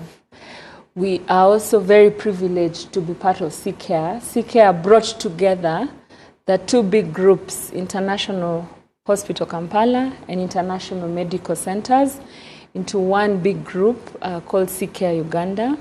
And through this, we have our flagship hospital, we have 4 regional hospitals, we have 23 centers that are across Uganda. So we're based regionally in all the big regions of the country, and our vision is to continue to provide services closer to the people, increasing the access to good quality healthcare. In terms of quality, CCare IHK is accredited by COSASA. It was the first East African hospital to be accredited by COSASA, meaning that we put quality standards at the forefront. Our target is to ensure that we get the best outcomes for our patients, and therefore we have a body that is regulated by the International Center for Quality that checks to make sure that we are living by the procedures and that we have put in place. CCare has been a frontier in medicine in Uganda for many years. In 2000, we had the first open heart surgery done in the private sector at IHK. We were the first to get to ISO accreditation, to get to the COSASA accreditation. We were the first ones to go into minimally invasive surgeries in terms of laparoscopy, laser surgeries. We have been able to do some complex procedures that in the past patients were going out of the country for. For example, recently we are doing brain aneurysm clipping. Wow. And for this condition, prognosis gets better if the diagnosis is made quickly and the surgery is done quickly. So you have a window of about 24 to 48 hours for you to get a better prognosis. So there's been a lot of advancement. We are currently having a cath lab installed. You've heard a lot about people getting heart attacks and them not being able to get quick support for them. We are positioning ourselves to be able to offer advanced cardiology services so that anyone with chest pain can quickly run and we're able to diagnose them. We are currently working on an accreditation for stroke. We now know that strokes have become quite common within our community. and you can actually avert a stroke below 4.5 hours by thrombolizing, but then you need to get the patient into the hospital quickly.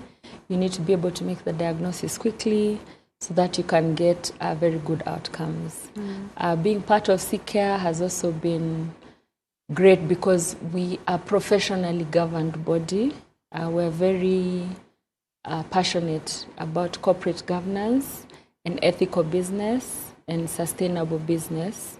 And we look forward to growing our healthcare footprint, not just in Uganda, but across East Africa, and to be that regional hub for medical tourism. At CCare, we want to bring the world to Uganda, and therefore our target is to be able to provide world-class healthcare within Uganda, and we don't need patients to be going out of Uganda to get these services. So we are continuing in our journey for investment to make sure that we can bring the great world to Uganda, and that Ugandans can have confidence in our healthcare services, and that they can continue to choose to get services right here in the country. In our regional hospitals, we've recently opened up a hospital in Gulu.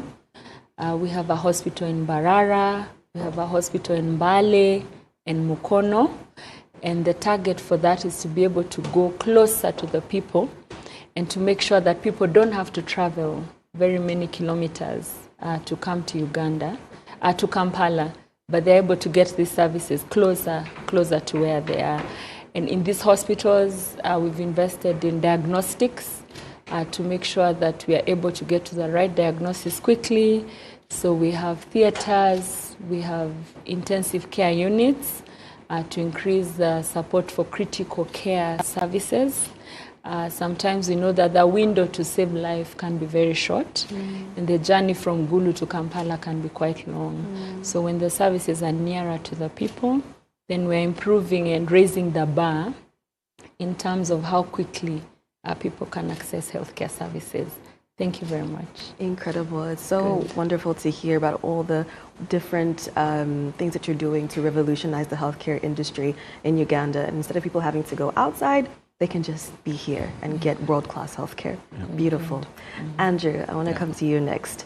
So after 30 years of serving the communities, what has CCare learned about the different healthcare needs of Ugandans in these different communities across the country?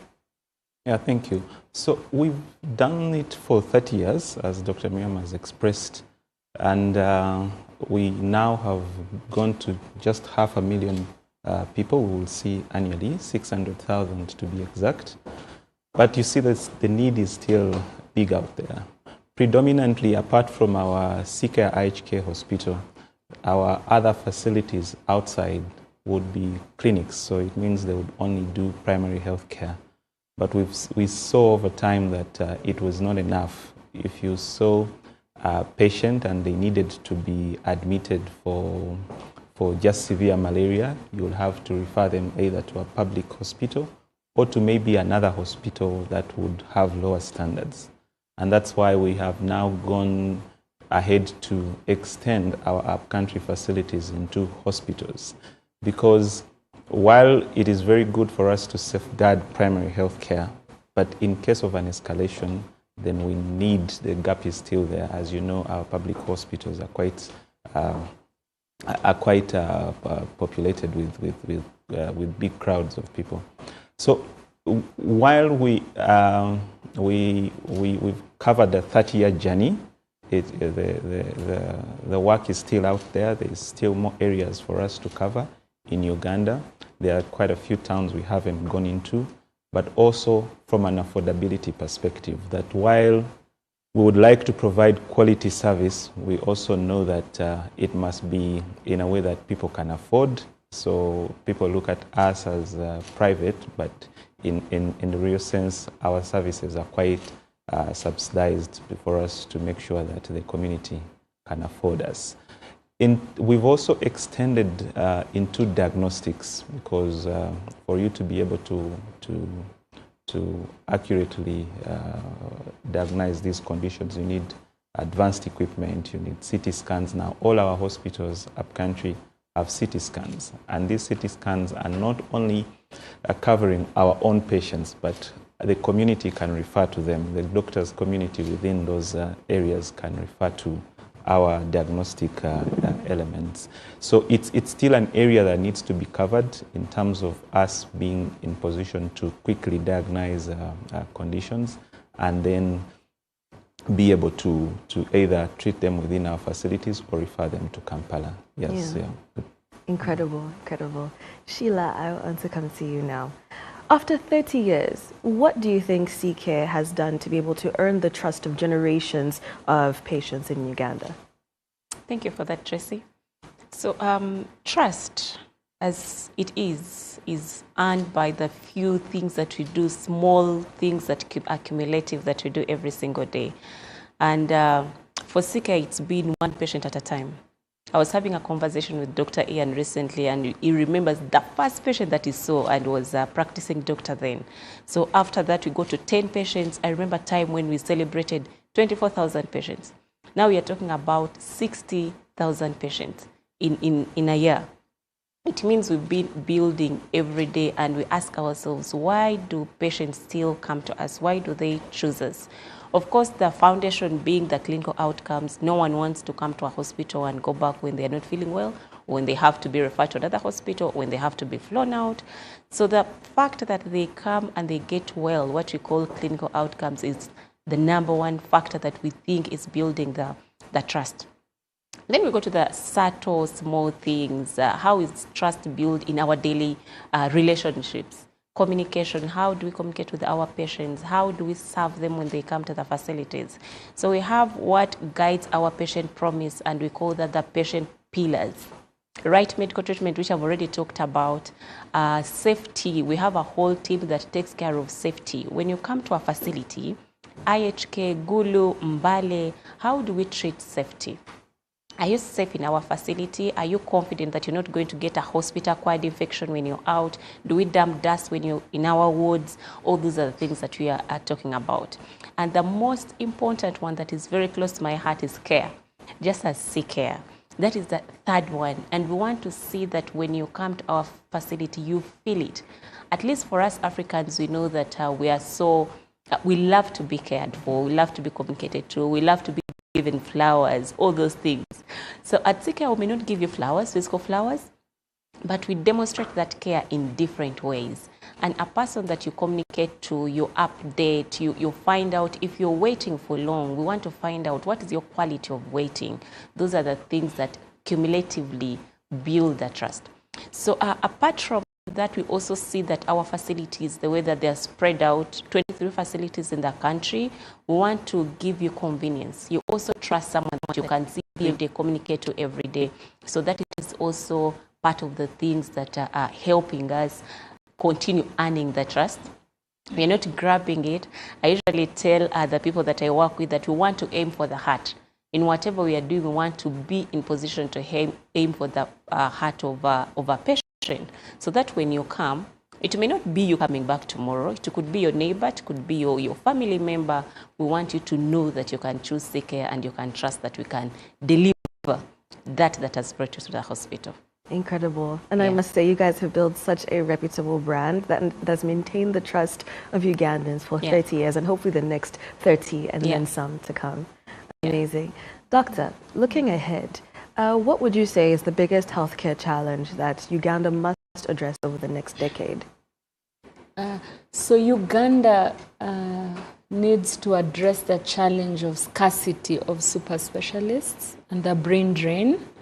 We have a lot of our Ugandan doctors who are serving in countries outside Uganda, and therefore we must, as a country, come up with a strategy that will help us to be able to retain these doctors, or when they go to study, to make sure that we have incentives that can attract them to come back home. Just in our neighboring country, a lot of the prominent doctors there are the Ugandan doctors. Nairobi Hospital, Aga Khan Hospital, and therefore we want to continuously invest in healthcare to make sure that these doctors that have gone out of the country are happy to come back and practice. We also need to continuously focus on capacity development in making sure that we are investing in sending more and more doctors to go out of the country, to be able to super specialize in some of these areas. The government is already putting quite an investment in that, and even for us in the private sector and at CCare, we're investing in sending our doctors out to go and study new technologies, new techniques, for them to be able to come back and to be able to practice them while they are here. The other big challenge today we have is on affordability. As a country, we do not yet have a national health insurance scheme or a national health insurance fund, and therefore most people have to pay out of pocket for their healthcare services. We have the private medical insurers, but their coverage is still quite small. For 51 million people, we still have less than 1% of them insured under the private medical providers. And therefore, it means for the rest 99%, they'll have to pay out of pocket. We know that Africa, we're looking to achieving universal health coverage, where everybody within Africa and within Uganda can be able to access services closer to them. And therefore, that is still a challenge. And for us to be able to achieve universal healthcare coverage, we must be able to have private-public partnerships. We must be able to beef up our education, put up more schools so that we are able to provide better services, but also create the pipeline for the staff and for the medical and the healthcare professionals that will be able to provide these services to the people. We still have to invest in technology. The world is moving quickly. We have AI, and I think it's high time we start looking at it as a healthcare sector in Uganda. How are we going to invest in technology? How are we going to use AI to help us to get to more people in far places? How do we become more efficient in terms of the services that we provide? How do we make sure that we reduce the long waiting lines and we provide services closer to the people? We also have a lot of data, but today we're not able to collect this data as intentionally as we should. We should be using data to tell us where to invest next, where to provide the next services. So there has to be a deliberate intention in terms of making sure that we are collecting data well, and this data can be shared between the private sector, the government sector, and that we can use this data to make real-time decisions that are going to help healthcare now and for the future. In terms of access, especially around diagnostics, Uganda does not have a PET CT scan, for example, and this is very critical, especially for cancer staging, and therefore there's still need for a lot of investment in diagnostics. We still do not have enough MRIs. We are 51 million people. It's recommended that you have one MRI for every 1 million people. Therefore, this country should be having about 51 MRIs, and we are not yet there. So there's still a lot of investment needed around diagnostics to make sure that we can get to the right diagnosis quickly and be able to provide the services that are there. The world has moved. Today, in many countries, they do robotic surgeries. So they no longer do open surgeries. They don't do laparoscopy anymore. So there's still scope for us to go into robotic surgery, which increases precision, quicker recovery. So there's still a lot that we have to do. And as private sector and as CCare, we can't do this alone. We will need the support and the partnership from the government, the World Health Organization, the East African community to be able to come together to come up with policies that can help us in terms of the trajectory on how we are going to grow into the future and how we can be able to continuously provide good healthcare, good quality healthcare services, easily accessible to the people in our growing populations. Yeah. Thank you. Thank you. That's incredible. And I especially love that you mentioned technology because it's everywhere. We can't run away from it. And so maybe also developing policies on how to use technology safely within healthcare would be incredible. Amazing. Andrew, moving over to you. What role should prevention, early diagnosis, and primary care play in improving national health outcomes? Thank you. So the foundation of any healthcare system is built on primary healthcare. And as you know, it's also something that the government of Uganda has been trying to champion for a very long time. People should develop a mindset that you need to run your life the same way you run your car. Or every after 5,000 kilometers, you would go to do service. And whilst we don't set any limits or any milestones within our bodies to say that every year I would go and do a health check, whether I'm feeling unwell or not. And these are some of the things that help build our health ecosystem. That if you have light conditions, we should have easy ways to seek medical services before conditions escalate into complicated conditions that are costing much more and maybe would require more sophisticated diagnostic tools. So we need to continue strengthening the spread of quality clinics. We have 23, but you know they are not enough. At our level, we needed to be at 50. And complement it with the rest of the other partners, other private healthcare players, government, and continuously encourage people that when they feel unwell, they need to seek services quite early.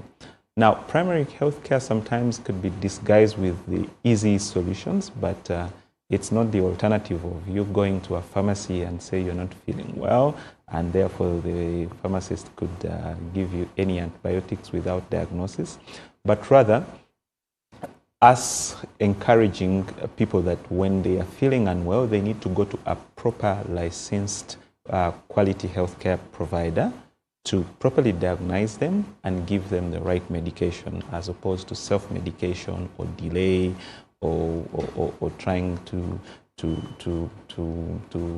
go to a pharmacy and get the cheaper solution. So this builds a healthy population. Never mind that we will still have escalations to hospitalization, but once we safeguard the foundation, then there is a good chance that we can control the crowds in specialist hospitals or even tertiary care. Amazing. Thank you, Andrew. Sheila, moving on to you. So how have patient expectations changed over the years, and how has C-Care evolved in order to meet these expectations? So patient expectations have changed, and they keep on changing every day. So C-Care serves a particular segment of the population, and these people are the ones who are very exposed. They are learned, they are traveled, they are educated, they go to places. So these are the people that come to these facilities because they are looking for a different kind of service delivery, quality, but they also want comfort, they want convenience. So we see that healthcare is slowly evolving around the lives of the patients, at least our segment, not the other way around. So you find someone who wants a convenience. They don't want to come to your facility to look, to drive miles to get your facility. So you're like, how do we serve this person? And the fact that we listen a lot to the changing needs of our segment, particular segment. We know they want a fast service. They don't want to wait. How do we improve our quality of waiting? We deal with that. They want convenience. How easy is it for them to book an appointment, come and see a doctor and go away? We provide the system. When they come to the hospitals, mothers giving birth, I don't want to come and give birth and put me in a general ward. In fact, lately we see that we have a few rooms that we call general at Sikaya IHK, but people don't want to occupy those rooms. When they find private rooms are done, they're out. They go to the next available hospital that has private rooms. They want to have conversations with their doctors in private, not anyone listening. So that's why the demand for private rooms is increasing, not even slowly increasing, fast increasing. So when we see these changes, then we have to sit down and see our processes. How are our systems serving the changing needs? The people, what quality of people do we hire, from the security guard to reception, nursing, doctor, until they go out? Do you have the capability to have a conversation with this patient we are talking about? We are looking at our processes. Are our processes serving us or serving the patient? Again, they don't want to come and go through 1,000 things before they get at the service they need. So we have systems internally that help us listen to what is changing today. Because again, what happened yesterday is different from what is happening today. We have a pulse system that listens to that. Then internally, we see where are complaints coming in. Whereas we talk about a patient experience, we understand that all the departments in the hospital take care of the patient experience. It's like being in a football pitch. I don't know whether you love football. I hear the people who love football, there is a striker, there is a defender, there is a winger. So all of us, from the security person to the GM, you've gone through the doctors and nurses, we all play a part to serve the changing needs of the patient. So we listen and see where are the complaints coming in more. Is it at nursing? They'll tell you the quality of your nurses. They do not communicate. They're like, okay, now our people need communication from the nurses. If they go to the doctor, then they're like, your doctors, they speak so much complicated words. Then we're like, bring in simplicity as part of our pillars. Can we be as simple as possible? These people want to understand what is happening, communicate to them, communicate to their caregivers, and they go. Then we see infrastructure facility that will be under different department. They're like, no, when we come to your place, we do not feel the environment is not good. Your toilets are broken, your chairs are... So we fix that. So every person within the hospital has a role to play to serve the changing needs of the patient. And I must say that we are doing quite well. If our net trust score is about 72%, for all the patients that we see, 72% of them are going to say, I can recommend this hospital, whichever facility they've gone to my neighbor, to my friend, to my other family member. And for us, it's good. 72 is above maiden, so it's really good. But does it mean also that we are there? Can we sit and relax and say, okay, we have reached there? Of course not. Sometimes we have gaps that we keep addressing. Now, some of us are employed into healthcare, sick care in particular, to just listen. What does the patient want? Who is the patient that we are serving today? Who do we want to serve? How can we meet their needs? Whereas clinical outcomes remains a foundation. Yeah. So yeah, that's how we are trying to listen and serve them as the needs keep on changing every single day. And in terms of the healthcare industry becoming more technologically focused and advanced, how do you maintain that human touch that people value? So technology should make us more human than less. Technology has its place. It will help us have efficient service delivery, but healthcare is meant for the people, caring for the people. We do not want to lose that touch of human-to-human interaction. We have a program still within the institution that help us still get connected to the people.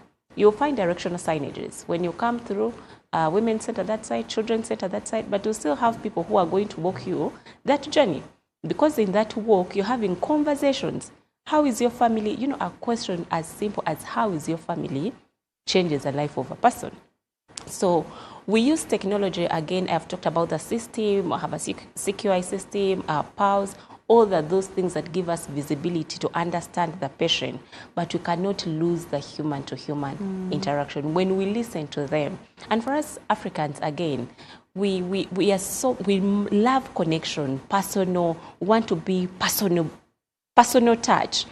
when I go to our facility, I remember a story. A patient said the doctor came to our room, looked at them, and didn't even touch me. Can you imagine that doctor did not even touch me? And after they wrote something, they want to be touched. Africans want to be touched. You want to wake up in the morning and your child is giving you a hug, your wife or husband is greeting you, you receive a text message.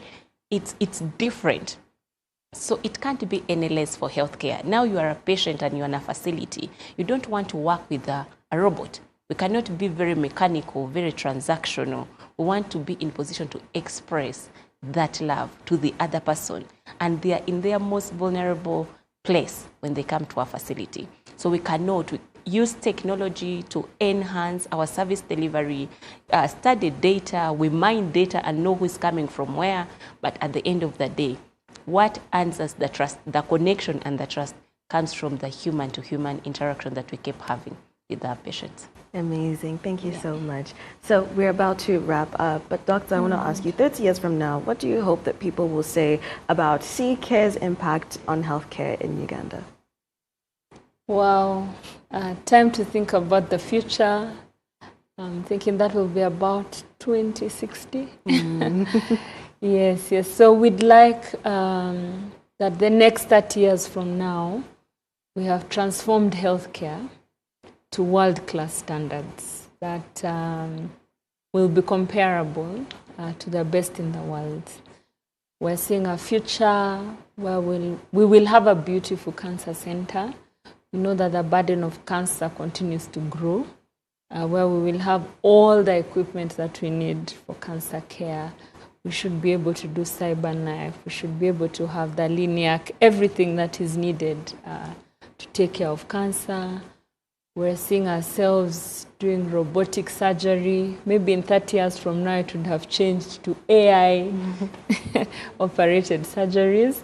But we really want to walk the journey on digital transformation. We want to be able to embrace technology. We want to be able to embrace more lifestyle-driven changes. We want to be able to speak more wellness, more prevention. We know that it's better than cure. We want to walk the journey of creating awareness with the communities and with the people that we serve around how to live more healthy, how to live longer. We know that mental health is a big burden. We hope to have centers where people can come with their mental health challenges and they can be supported as we go along. So the promise is that we'll want to continue to be the most trusted healthcare provider, that we will continue to improve. At CCare, we're very passionate about being patient-centered. We want to be patient advocates. We want to make sure that we're improving every day, that we are learning every day. We're a learning organization. Today, when we have a gap, we go back to check what was the root cause of this gap. What are the corrective actions that we can put in place? What is the preventive actions that we can do in terms of going forward? We want to continue to grow our capacity. We want to train more people in terms of specialized care. We see there's a big gap in training our nurses in specialized care, in oncology, in nephrology, in critical care, in emergency care, in medical surgical nursing, in perioperative care. So we want to continuously ensure that we're building capacity for the future. We are positioning ourselves as the medical tourism hub for Africa. We see Entebbe International Airport and Uganda Airlines helping us in that journey in the future, where people will choose to come to Uganda for great, affordable, quality healthcare services. But we also hope that we can reach more and more people. And for us to do that, we're looking at working more closely with the rest of the industry players, with the government, to be able to play that central role in terms of ensuring that we are continuously improving, continuously making healthcare better, and that our children will find a good healthcare system in the future, and our grandchildren will be able to enjoy even better services in the future. So continuous improvement, continuous focus. We'll continue to focus a lot on quality and good outcomes, and to continuously learn on how we can become better in the future. So the future is extremely bright, and we're looking forward to be part of the narrative that changes the story of healthcare in Uganda. Thank you so much. Just as we wrap up, I would just like for you to share your final message, just briefly, as we bring this to a close. You're celebrating 30 years. What is your message to Ugandans out there? What is your promise from CK? Well, thank you. First, we would like to thank the public and Ugandans that trust us every day. Every day we'd see about 2,000 patients come to our doors. We'd like to thank them. We are not free, so when they come to us, they will have to pay and see a doctor or do any health checks that they have to. So I'd like to thank them for the trust they've had with us for 30 years. And our promise is that we will continue championing quality healthcare in this country, bringing the world of healthcare and advancements to Ugandans at good quality and affordable cost.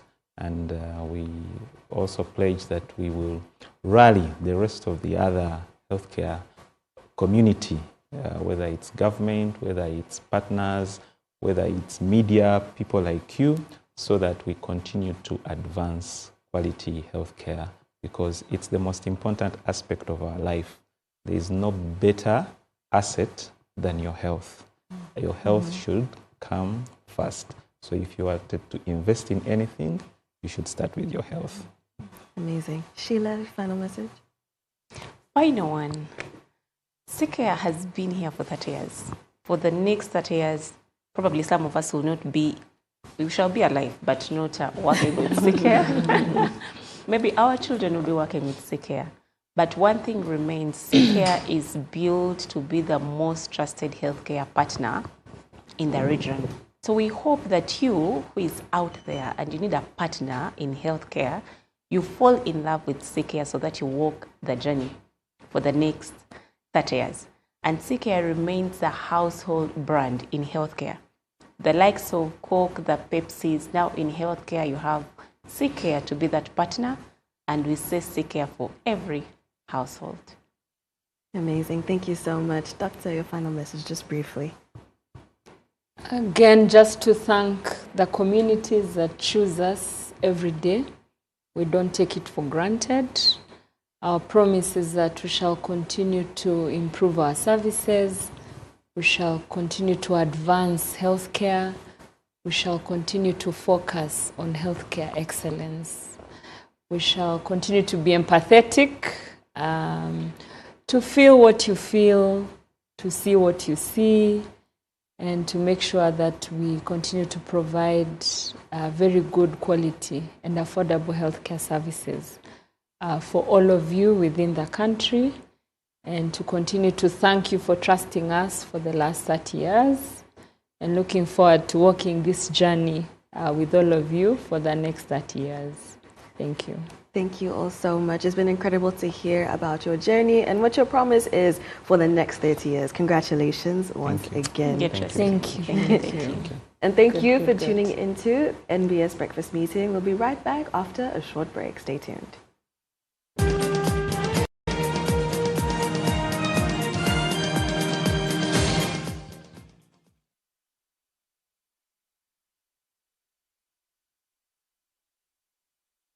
Reggae live in concert at Kolo Airstrip. Na Musambu August. Chifuro chigenda kubera. Get ready. But the biggest Ugandan show. Mustali Kombola. Waguru Matala. Screen, stage, ne sound. Ngabyona. Ya Fenon Records. Sinye mtuare satwe. Hare badi ngo konsa momo. Mtuare vili. Jeje mtuare tano. Hare badi ngo kuzeku momo. Mtuare satu. Emeze yabantu mukage milioni 2. Yabantu munana ya milioni 3. Nyiga kamunyenye mu mukage 5 kamnyenye 2-0. Otunga tiketi yawe. Reiji. Yata Western Uganda namani ati ninyetabembara ababushenyi igara yantonde abaibanda rukungiri mwije murebe mwana wanyu natera nat Honda eno shotwagara mwebyani byanywa mate ebishagara ebishapa stacking koranyenye Kololo Strip Musambu August bitegekedwa Abitex Promotions.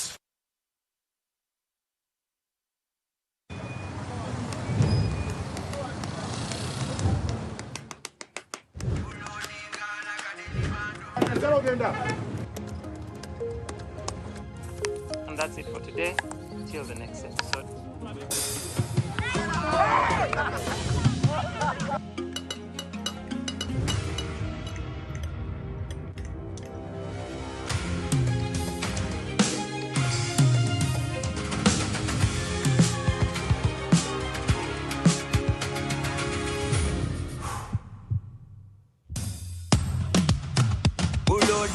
Like a daily bando, like a daily bando, like a daily bando. Omuliro nguwulira muli mu mutima kukankana like drums. Kalakata, kalakata, endungu ya kusabula. We gonna do free on fire, free on fire, free on fire.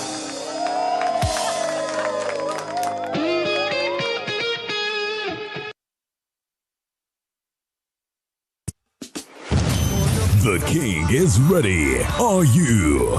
This 14th of August 2026, King's Love Entertainment presents King Saha Tondeke Kololo Festival at Kololo Airstrip. An epic night of live music, energy, and unforgettable moments. Grab your tickets now. Ordinary 20K, VIP 50K, tables 3 million and 5 million. Don't miss Uganda's biggest musical experience. Tondeke Kololo Festival, 14th of August 2026. Powered by NBS, Sanyuka TV, Afro Mobile, Capital FM, Beat FM, and Yuga Tunes.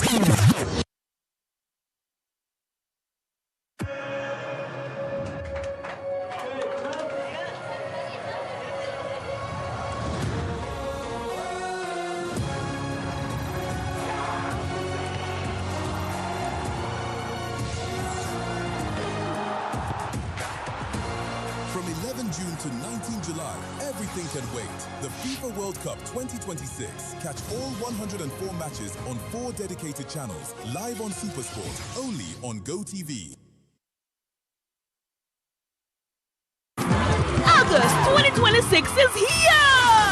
And Yada for Life presents Mujadu Sinze 2026 Nsima Edition on Saturday 29th August 2026 at Imperial Royal Hotel with a lineup of heavenly voices and ministers. Are you grateful to God for what He has done and accomplished in your life? Do you have a reason to ultimately thank God for? Get your deluxe ticket for 30K, gold for 50K, platinum for 100K, and the table at 2 million. Doors open at 4 p.m. Buy your ticket at Unique Uniforms, Uganda House, and at House of Rest, former Fido Dido. For bookings and reservations, call 0760-595-316 or 0708-766-536. Mujatu Sinze 2026 Nsima Edition, and proudly sponsored by Yuga Tunes, Afro Mobile, Yuga TV, and NBS Music. Uganda Communications Commission UCC kutusaka takuraba kunyoma olwokwagala okugatta omutino ku music waffe obuwangwa naddala kadongo kamu n'okumugulira akatale ak'omulembe aka digital all is gold bakabikabi abagikuba nga 3 mu July ku Sheraton Gardens mu Kampala. Freddy Sebata, Dani Mugula, Matia Ruima, Miss Sarah Saga Mwenge, Takumirizi, William Mukabya, Masias Warukaga, Freddy Sebare, Jaladi Chiwewa, Jigi, Kasiwa Kapo, Harriet Sanyu, Nabitaka, Betty Nabuya, Aisha Nachito, Bonamu, Hatakura Kunyoma, Okwinga Shinja Mtwalo Kumi Vietnam Mtwala, Biate Meza ya milioni 3. Sheraton Gardens asa tomorrow mu July. Tutanika sawe mu yakaunge. Kati ngono berawa. Hatakura Kunyoma. Wagidwa, UCC, Rospom, Afro Mobile, Nesanyuka TV. Atoro de Bitegekwa, Balunya Promotions. Look Looking for a household cleaner that truly delivers? Meet Appo, the antibacterial cleaning powder for bathrooms and surfaces. Appo is formulated for 3-dimensional cleaning. It's a scouring agent that scrubs off dirt and stains, a germicide that kills 99.9% of household germs, and it works with water to wash everything away, leaving your bathrooms and ceramics hygienic and sparkling clean. Keep up hygiene standards without breaking the budget. Switch to Appo today. Appo is available at supermarkets and convenience stores countrywide. But now Uganda moved it chitabanga wo. But you clear process to sako. Irene Namatuvu atuse mukapala ku Serena Hotel ngabiri muri mu August mushoja atumye strong woman live ofeyire mitwalo 10 yebye mitwalo 15 ku gate alebadi mitwalo 10 ate meza ya milioni 3 ticket zito ndiba ku passport ku John Kala Solutions na ku Serena Hotel wenyene Irene Namatuvu yasinga mu chabaita authentic Ugandan rhythms and kuba ya Afro pop egate ngoma ya wana nechidongo una ya Afrima award winner best female artist mu East Africa choreography ya Irene Namatuvu screen stage Namatara Abiri Murumu August Serena Hotel mwana watu naba mwerekedeko fogo karepita bimami bijye be strong woman because the sentence chikazi twagala byana byeskoba bimadulo tuoza sentence wawereza ku simu zabadde mu ekicupuli ky'etaano wereza endala twagidwa KCB Bank Newman's bakolo bumpwachi Victoria University Euroform Pepsi Mount Caleb International School Bualula Finiva Logistics Afro Mobile Netsanyuka TV. The Electoral Commission informs all Ugandan citizens that the compilation of the Village LC1 Council Register and the Village Women's Council Register is taking place from the 6th to the 10th of July 2026, every day from 7 a.m. to 6 p.m. If you are a Ugandan citizen at least 18 years old and ordinarily resident in your village, visit your designated registration center and register in person. Registration is free of charge. Carry your national ID, national identification number, or national ID application number. Register today and take part in choosing your leaders at the grassroots level. Electoral Commission for regular, free, and fair elections and referenda. My name is Seragu David, the head teacher of the Kabela Comprehensive Secondary School. You know, with this new curriculum that they have introduced, this competency-based curriculum, it really requires computers. So we had challenges when it comes to research, because now we had no computers. Our learners could not do any research. Even the teaching, I would say, it was more of the old curriculum. We were one of the luckiest schools to benefit from this UKUSAF program. We got around 21 computers, the flat screen. They also gave us the headsets, 21.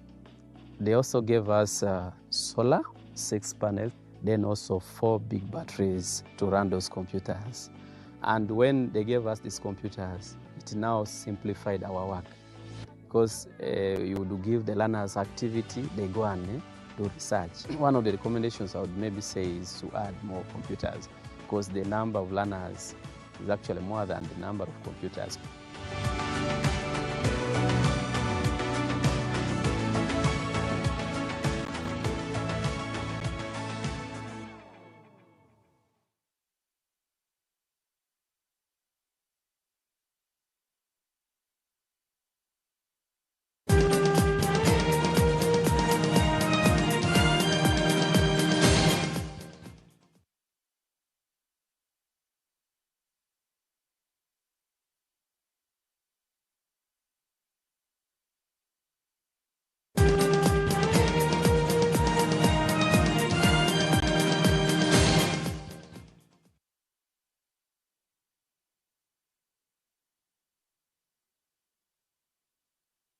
Good morning and welcome back to NBS Breakfast Meeting. My name is Tracy Ikopit and it is my pleasure to be hosting you this fine Thursday morning.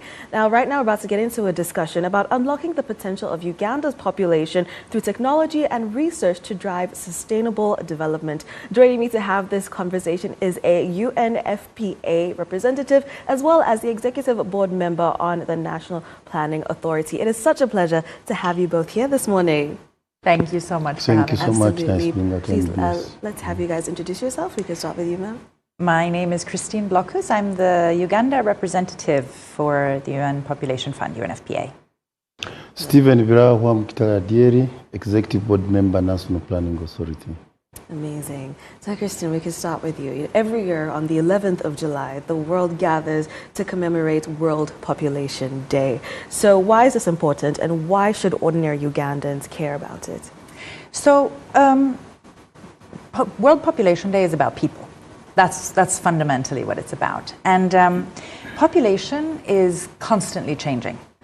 Sometimes it's contracting, sometimes it's growing, but right now, globally, we're going through huge demographic change. In some countries, you have fewer children being born, and in some countries, like in Uganda, you have very large youth populations.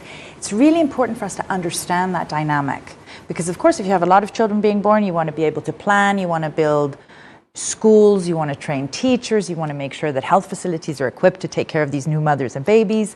If your population is aging, you want to be thinking ahead and planning for your pension systems, your social security, and so on. So it's really important that we are aware of those trends. And in Uganda, we're in a very interesting demographic moment right now because we have such a large youth population.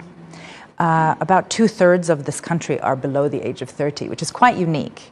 And what that does for those of us who are a little bit nerdy and study demographic trends is a really exciting moment, because if you make the right investments in those young people now, that is to say, if you invest in them being healthy, educated, and later on that they have good jobs, then you can unlock this multiplier effect that brings the country on a trajectory of really rapid development. That's what they've done in some of what we call the Asian tigers, Singapore, Thailand, South Korea.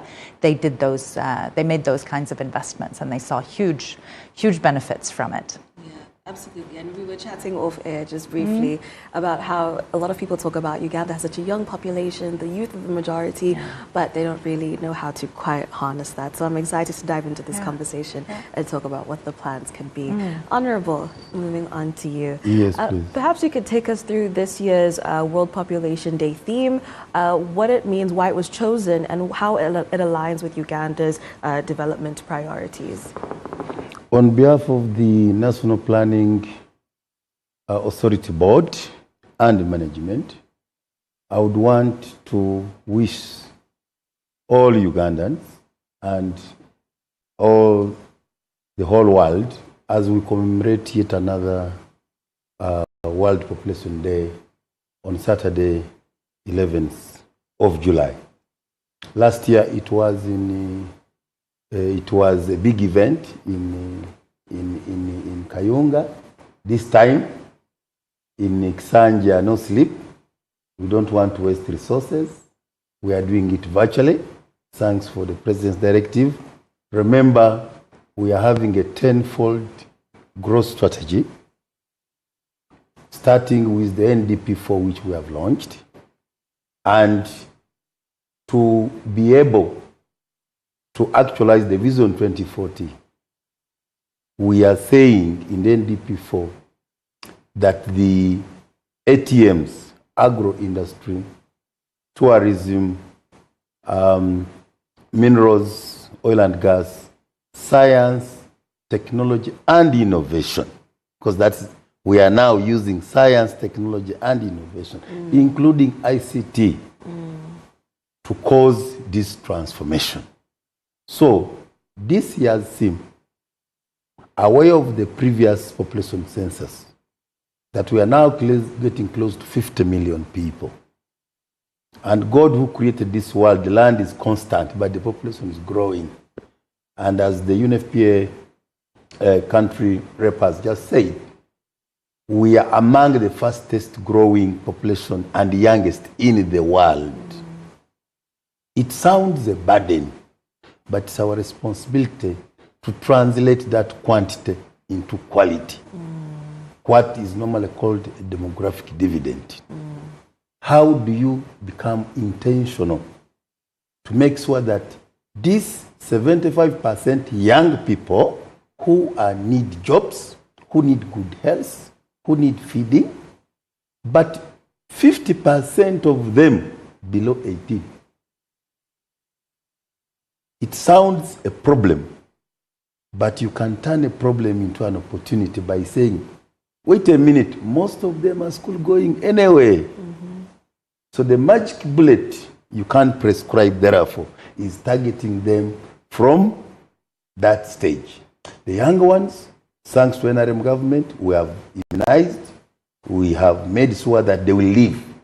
But those who are school going, it becomes a deliberate conscious effort to make sure that UPE, USE, and when we are now talking of research and innovation, we are saying, can we vocationalize the education system? So that by the time these children become 18, working age, they are no longer job seekers, but job creators. They are no longer a burden, but an asset. So that journey, the translation of this quantity, of this numerical strength into productivity, into an industrial revolution labor force, is what informs our theme of this year, that using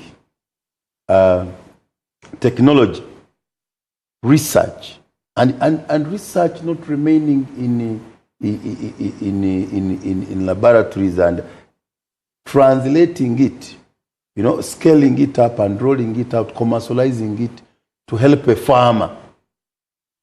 We know, yes, a lot of our population is still stuck in agro sector, but we are saying agro-industry. So by agro-industry alone, the 10-fold is possible.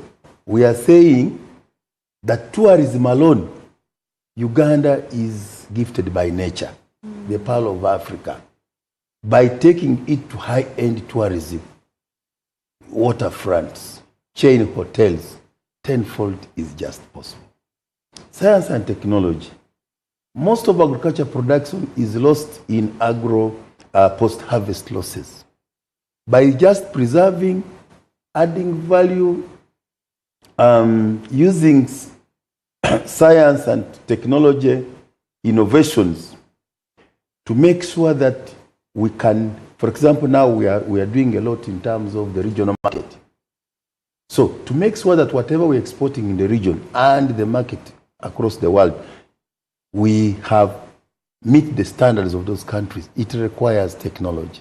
It requires research. So we must be, and it is in NDP4 already that technology and research is used, and we are saying research should, and in NDP we're also saying the jobs for these younger people are not in government.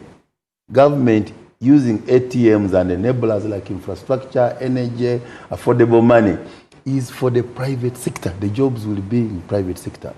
Only about maximum 700 jobs will come from government. It is the private sector which will create jobs. And let me not forget and thank the director, Kim Karisa, on Tuesday. You are the premier in the industrial park in the oil and gas. Some of us, we knew it is not that eco pipeline taking oil to Tanga which will create jobs. It is the value addition. So by having that refinery, that industrial park, it means Uganda tomorrow will be having petrochemical industry and the jobs for these young people then. So it means NBS and the other premier pioneers in the industrial park, you're giving the young people hope that Uganda very soon will be having jobs in petrochemicals, and we have put industrial parks, not only the Kabalega industrial park in Hoima, but all other industrial parks is part of what we are looking at. Technology, research, and innovation. The younger people we are looking at, for example, they need, like for example, let me look at another pillar project of government, PDM. You will find that PDM, for example, is having challenges of these people buying bad chemicals, bad seeds. Using technology and research and innovation, we can have appropriate seedlings. We can have the right chemicals. We can also have apps using digitalization to give them the right information. In this era of climate change, for example, adaptability requires that you have the right early warning that this time around it's going to be a dry spell, so don't plant. But again, technology can also give us the technologies for small irrigation, which is solar-powered irrigation. So the role of technology and research in this transformation agenda of tenfold growth strategy cannot be overemphasized. What we need to make sure also, we should not forget that Uganda is in East African community. Uganda must be competitive, the neighborhood. Uganda is in Africa, which is the possible likely frontier, the new frontier in terms of direct foreign investment. Because if you look at the demographic projections, the other world, the developed world, the population is static. We are a growing population, Africa. So the future labor force for the African continent free trade and for the whole world could actually be Africa. So we must therefore position ourselves in terms of competitiveness. Because our neighbors are not sleeping. Rwanda, Kenya, including South Africans who are having bad manners of chasing hardworking people. Nigeria is not sleeping. All these countries. So for us, our launch pad should be East Africa. How competitive are we? Because the African 2063 agenda, and if you look at what our leaders are trying to do, even I was watching what's happening in Rwanda now, the CEOs conference in Rwanda. You had recently Dangote came from Nigeria and said, for our oil which has reached Tanga, you can give us a refinery to serve 20 countries. So you are not just looking at Uganda. So when we are talking, let us not be complacent and think we are Uganda. We are Uganda in East African market. We are, and I'm happy our president is a champion in issues of integration, and we are going to be competitive. So when we are talking about the enablers, we shouldn't just think about the electricity of Uganda, electricity which can be interconnected to the neighborhood. When we are talking about transport, we should talk about multimodal transport system. People are going to find it cheaper to use SGR, to use meter gauge rail, than queuing on the road. Water transport, we have the Lake Victoria. So all these we have put them in the NDP4, and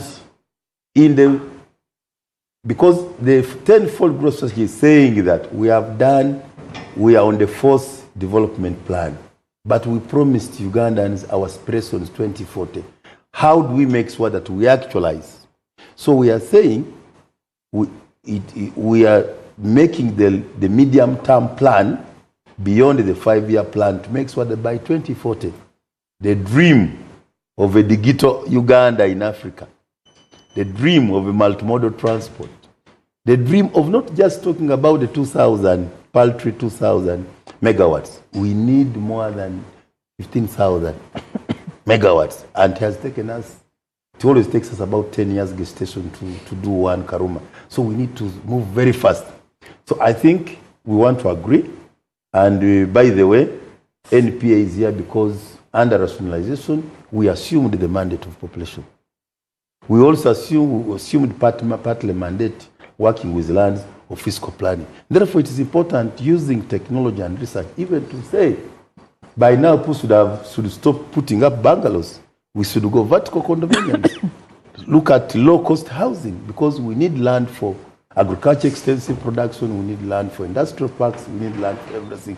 But most importantly, not going into wetlands, not going into. So it's also our mandate as NPA to speak about fiscal development plan and saying, government, you are correct. NEMA, you are right when you are stopping people from going into it. How I wish we had done that earlier, because at the end of the day, if you don't, you actually. So those people who went in wetlands, if you don't do it proactively and you are going to evict them, again, that's a problem. So let's be proactive in all these things. Absolutely. Thank you, Honorable. Thank you. Christine, coming back to you. So UNFPA has supported Uganda's population and development agenda for many years. So what would you say are the current the current priorities of the population program, and how is it supporting government to harness the demographic dividend as well as achieve the goals of NDP4, as Honorable has mentioned, and the tenfold growth strategy? So yes, Uganda and UNFPA have been working together since 1987, and we are really proud of having supported and walked hand in hand with the government of Uganda through some really remarkable achievements. A lot has been done. You know, it is so much safer to be a woman giving birth in Uganda today than it was even 10 years ago. Wow. 44% safer. Wow. That's how much we've managed to reduce maternal mortality. It's a huge achievement, and we at UNFPA are very proud to have been supporting that. We also see a huge increase in the number of women who deliver their babies in a health facility with assistance. So, of course, that also helps keep the babies alive and healthy. We have done a lot of work to help strengthen systems and mechanisms that help protect women against gender-based violence and other kinds of harmful practices. And we provide support. NPA is one of our partners, and we provide support to them and to the statistics, to UBOS, to produce the data that can help us with this planning that Honorable is talking about. So now we've started our 10th country program. We work in country programs of 5 years. We've just started the 10th one. And we are looking at taking things further. There's still work to do. Right now, we still have teenage pregnancy. I think everybody knows is quite a big challenge in Uganda. We have 24% of girls getting pregnant before the age of 18. That's 1,000 girls a day. Jeez. And so when we talk about unleashing the potential of the demographic dividend, we have to have all hands on deck for that. We need to keep girls in school. We need to keep boys in school as well, but girls are the ones who mostly are dropping out because of teenage pregnancy. We need to keep them in school. We need to make sure that every person is as healthy and as educated and with as good of a job as we can possibly manage. Because if we're going to make this investment in taking this window of opportunity and bringing Uganda to its development objectives, we really need to invest. So the teenage pregnancy issue is really big for us. We'll be focusing a lot on that. We will also continue to make sure that we have strong health systems that can look after mothers, that can look after babies, that can make sure that we have a population that's healthy and that can really grow up to be productive and to take care of both the private sector side of things and the public sector side of things, smart people who can make good decisions, who can make investments, who can start businesses, who can teach children, who can be scientists. All of those things are necessary. And so our work in UNFPA has always been about people. And so it really is about these basic investments and making sure that people are capable of making those contributions and unlocking that potential. And what we will also continue to do is to work on the analysis, the data that tells us this is what the population looks like, this is what it's going to look like in 10 years and 20 years and 30 years, and this is therefore how we need to invest in order to make the most of every Ugandan person and to make sure that people are living good, healthy, productive and lives with a good standard of living. Absolutely. And you've mentioned investment quite a bit, so that leads me to my next question. If Uganda is to realize Vision 2040 and achieve the $500 billion economy, what single investment do people need to make across government, development partners, communities, as well as citizens? And that investment that they should never compromise on. What would you say that is? Yeah. So when we talk about development, what many people often think of is factories and roads and infrastructure. And those things are important. But we have to remember that somebody needs to run the factory. Somebody needs to make the decisions. We have to have good people with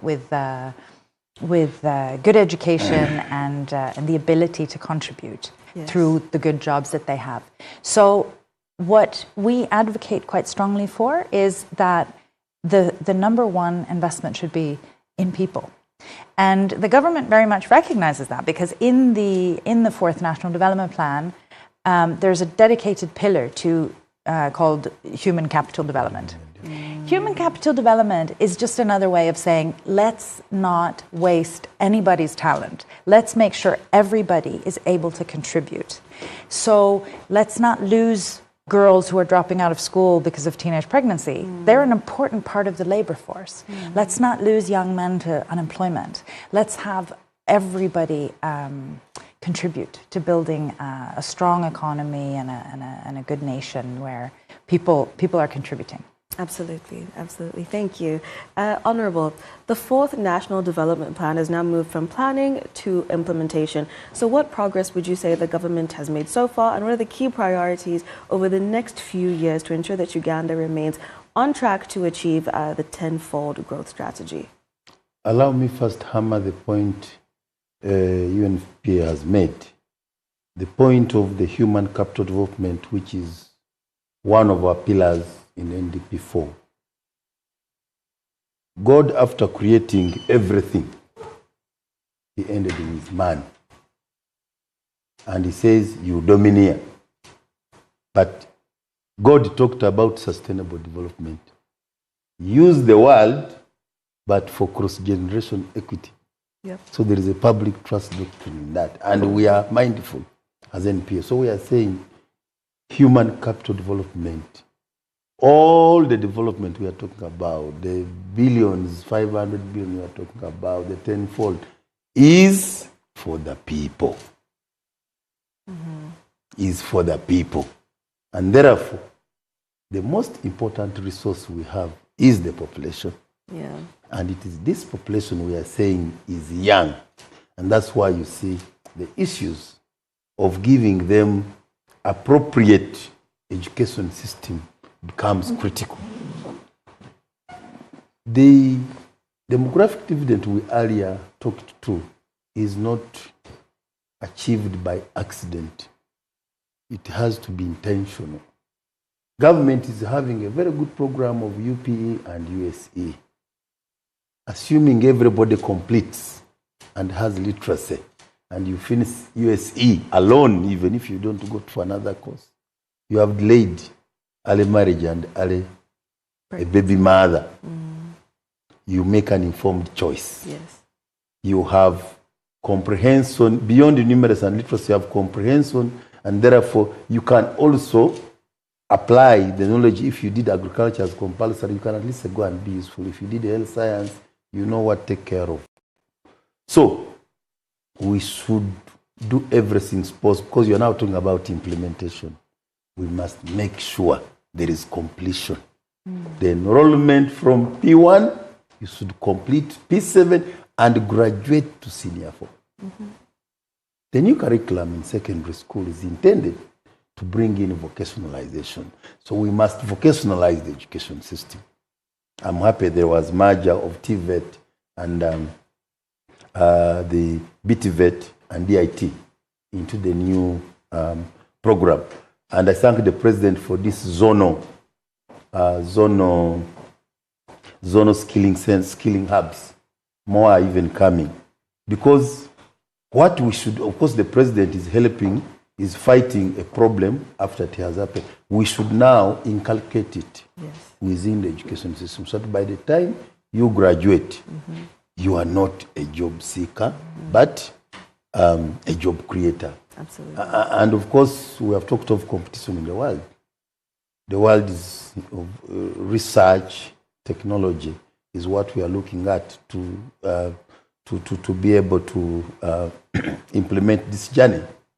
ICT is critical. You cannot run away. Here, where we are, next media is about to rule the country and the region, because you have taken advantage of technology and research. That's why possible even acquiring other media houses. Congratulations again, my friend, Director Karisa. So it is important that these young people do not get stuck if they want to do, for example, the BP outsourcing. If somebody wants to be auditing of Canadian documents and work for some other countries, because as I've said, the future labor is going to be in Africa. Because the other countries' populations are dwindling, they have a lot of old people and very few young people. And Africa is having a lot of young people. How do we prepare them without ICT? Yeah. You need very dependable data in terms of internet to be able to work for a company in Canada, to be able to work for a company in Malaysia, to be able to work for a company anywhere in the world. So, and that's why some countries in the Scandinavian countries, they declared internet a human right long ago. So we should be on that journey. Our children, I think by now, by P7, should know computer applications. Absolutely. So we are in that world of digitalization. Digitalization has taken us about 40, 50 years. The other day we were discussing it at NP and we were reminded when one president said salaries are updated because of computer, arrest him and we cane him. But now we are talking of AI. The AI revolution is not going to take a lot of time the digitalization has taken. We need to move very faster. Absolutely. There is that threat of saying, we want AI take out all the jobs. The person who is using AI may most likely replace the one who doesn't use AI. Absolutely. So we should be informed. Yes. You know, what are the threats of AI? But AI has more good than bad. Yes. Are we going there? I could even go further into the financial industry, the cryptocurrencies and what, digital. Yeah. That's where we are going. Yeah. So I said from the beginning, we are a Uganda in East Africa, East Africa in African continent free trade area, but also in global markets. Absolutely. You saw how when Trump tampered with tariffs, how he ended up a loser. We are in global supply chains. You cannot say everybody will wait for Uganda to catch up. We must be aware we are in a competitive world. So competitiveness is very important. And that's why as we implement the NDP 4, yes, we had challenges in NDP 3. Our performance was reduced, for example, by COVID-19, which nobody envisaged anyway. We have had challenges, but I want to thank the president again this time round when he comes up with Sanja no sleep. A lot of money which could have delivered this good education, good health, good water, and more mileage in terms of good roads has been lost in corruption. So we are happy when the whip is now taken to fight corruption. But we shall not only fight corruption through post-mortem Auditor General's reports and arresting a few thieves. We are going to fight corruption using technology. As a tax agent, where I come from in export and imports, you can use a scanner to know what is in a container. We use systems so that what is landing at the port in Mombasa is already known in Malaba and already informed at the next border. We can use technology to do e-tax, e-procurement, e-commerce, e-government. So the issue of technology and research is very important. So you can, for example, in this era of information age, you don't need every district and every small MDA to be involved in procurement. You can do bulk procurement by just making sure you know what all these entities need. And you know who is the best with proven performance source who is going to give you these goods and services. And you don't bring them and say, we are storing them in Kampala. Last mile delivery. You know, CIF, last end. And with this information, the technology, it is possible to save a lot of money because when you bulk, when you get common user items, computers, the things you use, and you get one big supplier and perennial for long term, including drugs, including computer supplies, you get a cheap cost. So we should not just push for increased domestic revenue mobilization and the same suspects of income tax are the same of payee, but you need to look at how do you save from this money you're already receiving of the budget. If you only applied technology and research in procurement, you can save this country 40% of the budget. So it is really very important that using technology and research, we can save these resources, the hemorrhage, and turn it in the skilling, turn it in increasing the internet, turn it into better health, safe water. Yes. That's really where we should put a lot of energy. Otherwise, it will be very laborious to just catch somebody with a nice car, with a big building. That's not for us as NPA. We are systems we can put in place to make sure that even the little we are collecting, we can get more out of it. Absolutely. Thank you, Honorable. And thank you both so much. We are running out of time. So just briefly, in light of World Population Day 2026, what is that one message that you would like people to remember that are watching us right now? Just 30 seconds each. Sure. Yes. I would want every Ugandan to know that Uganda is in such a unique moment right now. This isn't going to happen again. This young population is a huge asset, but it's not necessarily the thing that takes us to the next level. There's investment that's needed. And so if we take advantage of this moment by investing in health, by investing in education, by investing in skills, and investing in the future labor market, this can be such a game changer for Uganda. And I would want everyone to be aware of that, to push for it, and to make sure it happens. Absolutely. Thank you, Christine. Honorable, just 30 seconds. What would your final message be to Ugandans in light of World Population Day? In the same line, the young population and fast-growing population can be translated from quantity to quality, can be an engine for transformation, and the tenfold growth strategy, which the President and interim government in the strategic direction has given us, is actually achievable. We need to work together under the program-based budgeting, where we are looking at outcomes, including PDM. We are not looking at how many people have accessed PDM. We are saying, what are the outcomes? If PDM is a good demonstration effect to others, let it be. We want to see what are the outcomes. But even when they produce, how do we consolidate their produce? At NP, we are now saying, how can we help them add value? How can we help them market so that we see ourselves? Because the country must move from largely being agriculture to industry to manufacturing, but most importantly, service industry. That's the journey, the trajectory any developing country is going to go into anyway. Amazing. Thank you both so much. And thank you for having this conversation. It's been so incredible to hear about what the government plans are to harness the young population and develop what you call a demographic dividend. Thank you both so much for being here today. And thank you for tuning into NBS Breakfast Meeting. Until next time, God bless.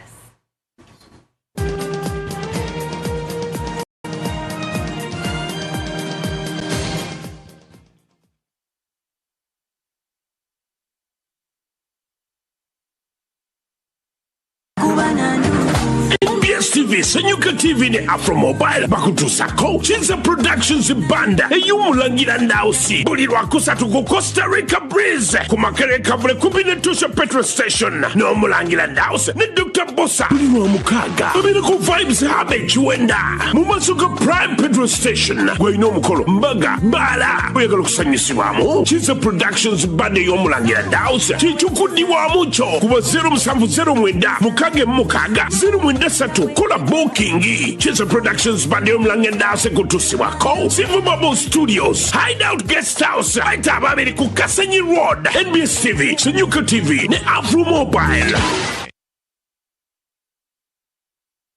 In a digital world, not everything is what it seems. False stories today spread faster than truth, leaving us all wondering what's real. Disinformation misleads, misinformation misguides and spreads confusion and fear. Dismiss, a campaign to help you think critically, question wisely, and verify thoroughly. Join us. Let's build a more informed Uganda, one truth at a time. Dismiss, inquire, verify, confirm. Together, let's fight fake news.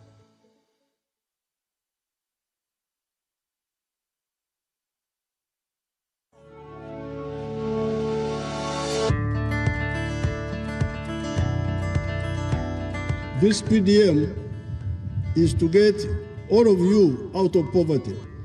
That's why we said 100 million per parish per year. The parish development model is designed to eradicate poverty by providing the support necessary for financial independence. We have seen how 1 million, how much 1 million can do. The whole of Uganda is very rich. So what you call poverty is actually ignorance. We need everybody to come up. Let us all take advantage of the conducive prevailing atmosphere of political stability, peace and security to ensure that all our people come out of poverty. And I've told the banks to stop deducting from the 1 million. You must get the 1 million full. The government is the one which will pay the bank charges. Now the number of stools in this Matoke enterprise are 1,000. They are on 1 acre. And we harvest 17 bunches every day. The money that we get from this Matoke, after selling each bunch at 15,000 shillings, for the whole year, we get 91.9 million shillings.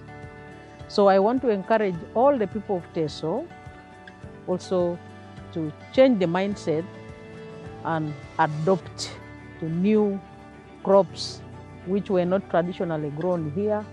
We emphasize 2 words, wealth and jobs. This PDM is to get all of you out of poverty.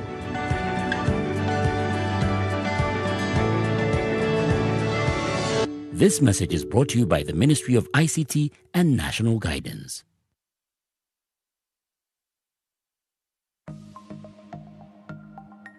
Better study tips.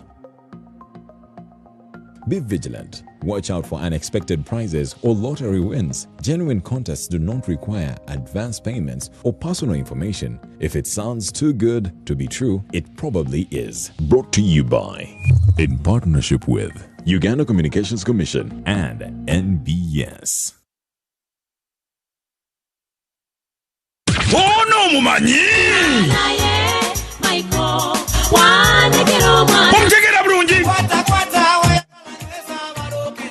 King Michael Wuyo! Atusa kuserena hotel mukampala. Ngalumu August mushoja atumye King Michael Coronation Concert shinze mtwalo 15 emeze y'abantu 8 ya milioni 3. King Michael agenda kubendongo lukoba kurukoba hit after hit. Aurikidwa kabayimbi ba best be bona.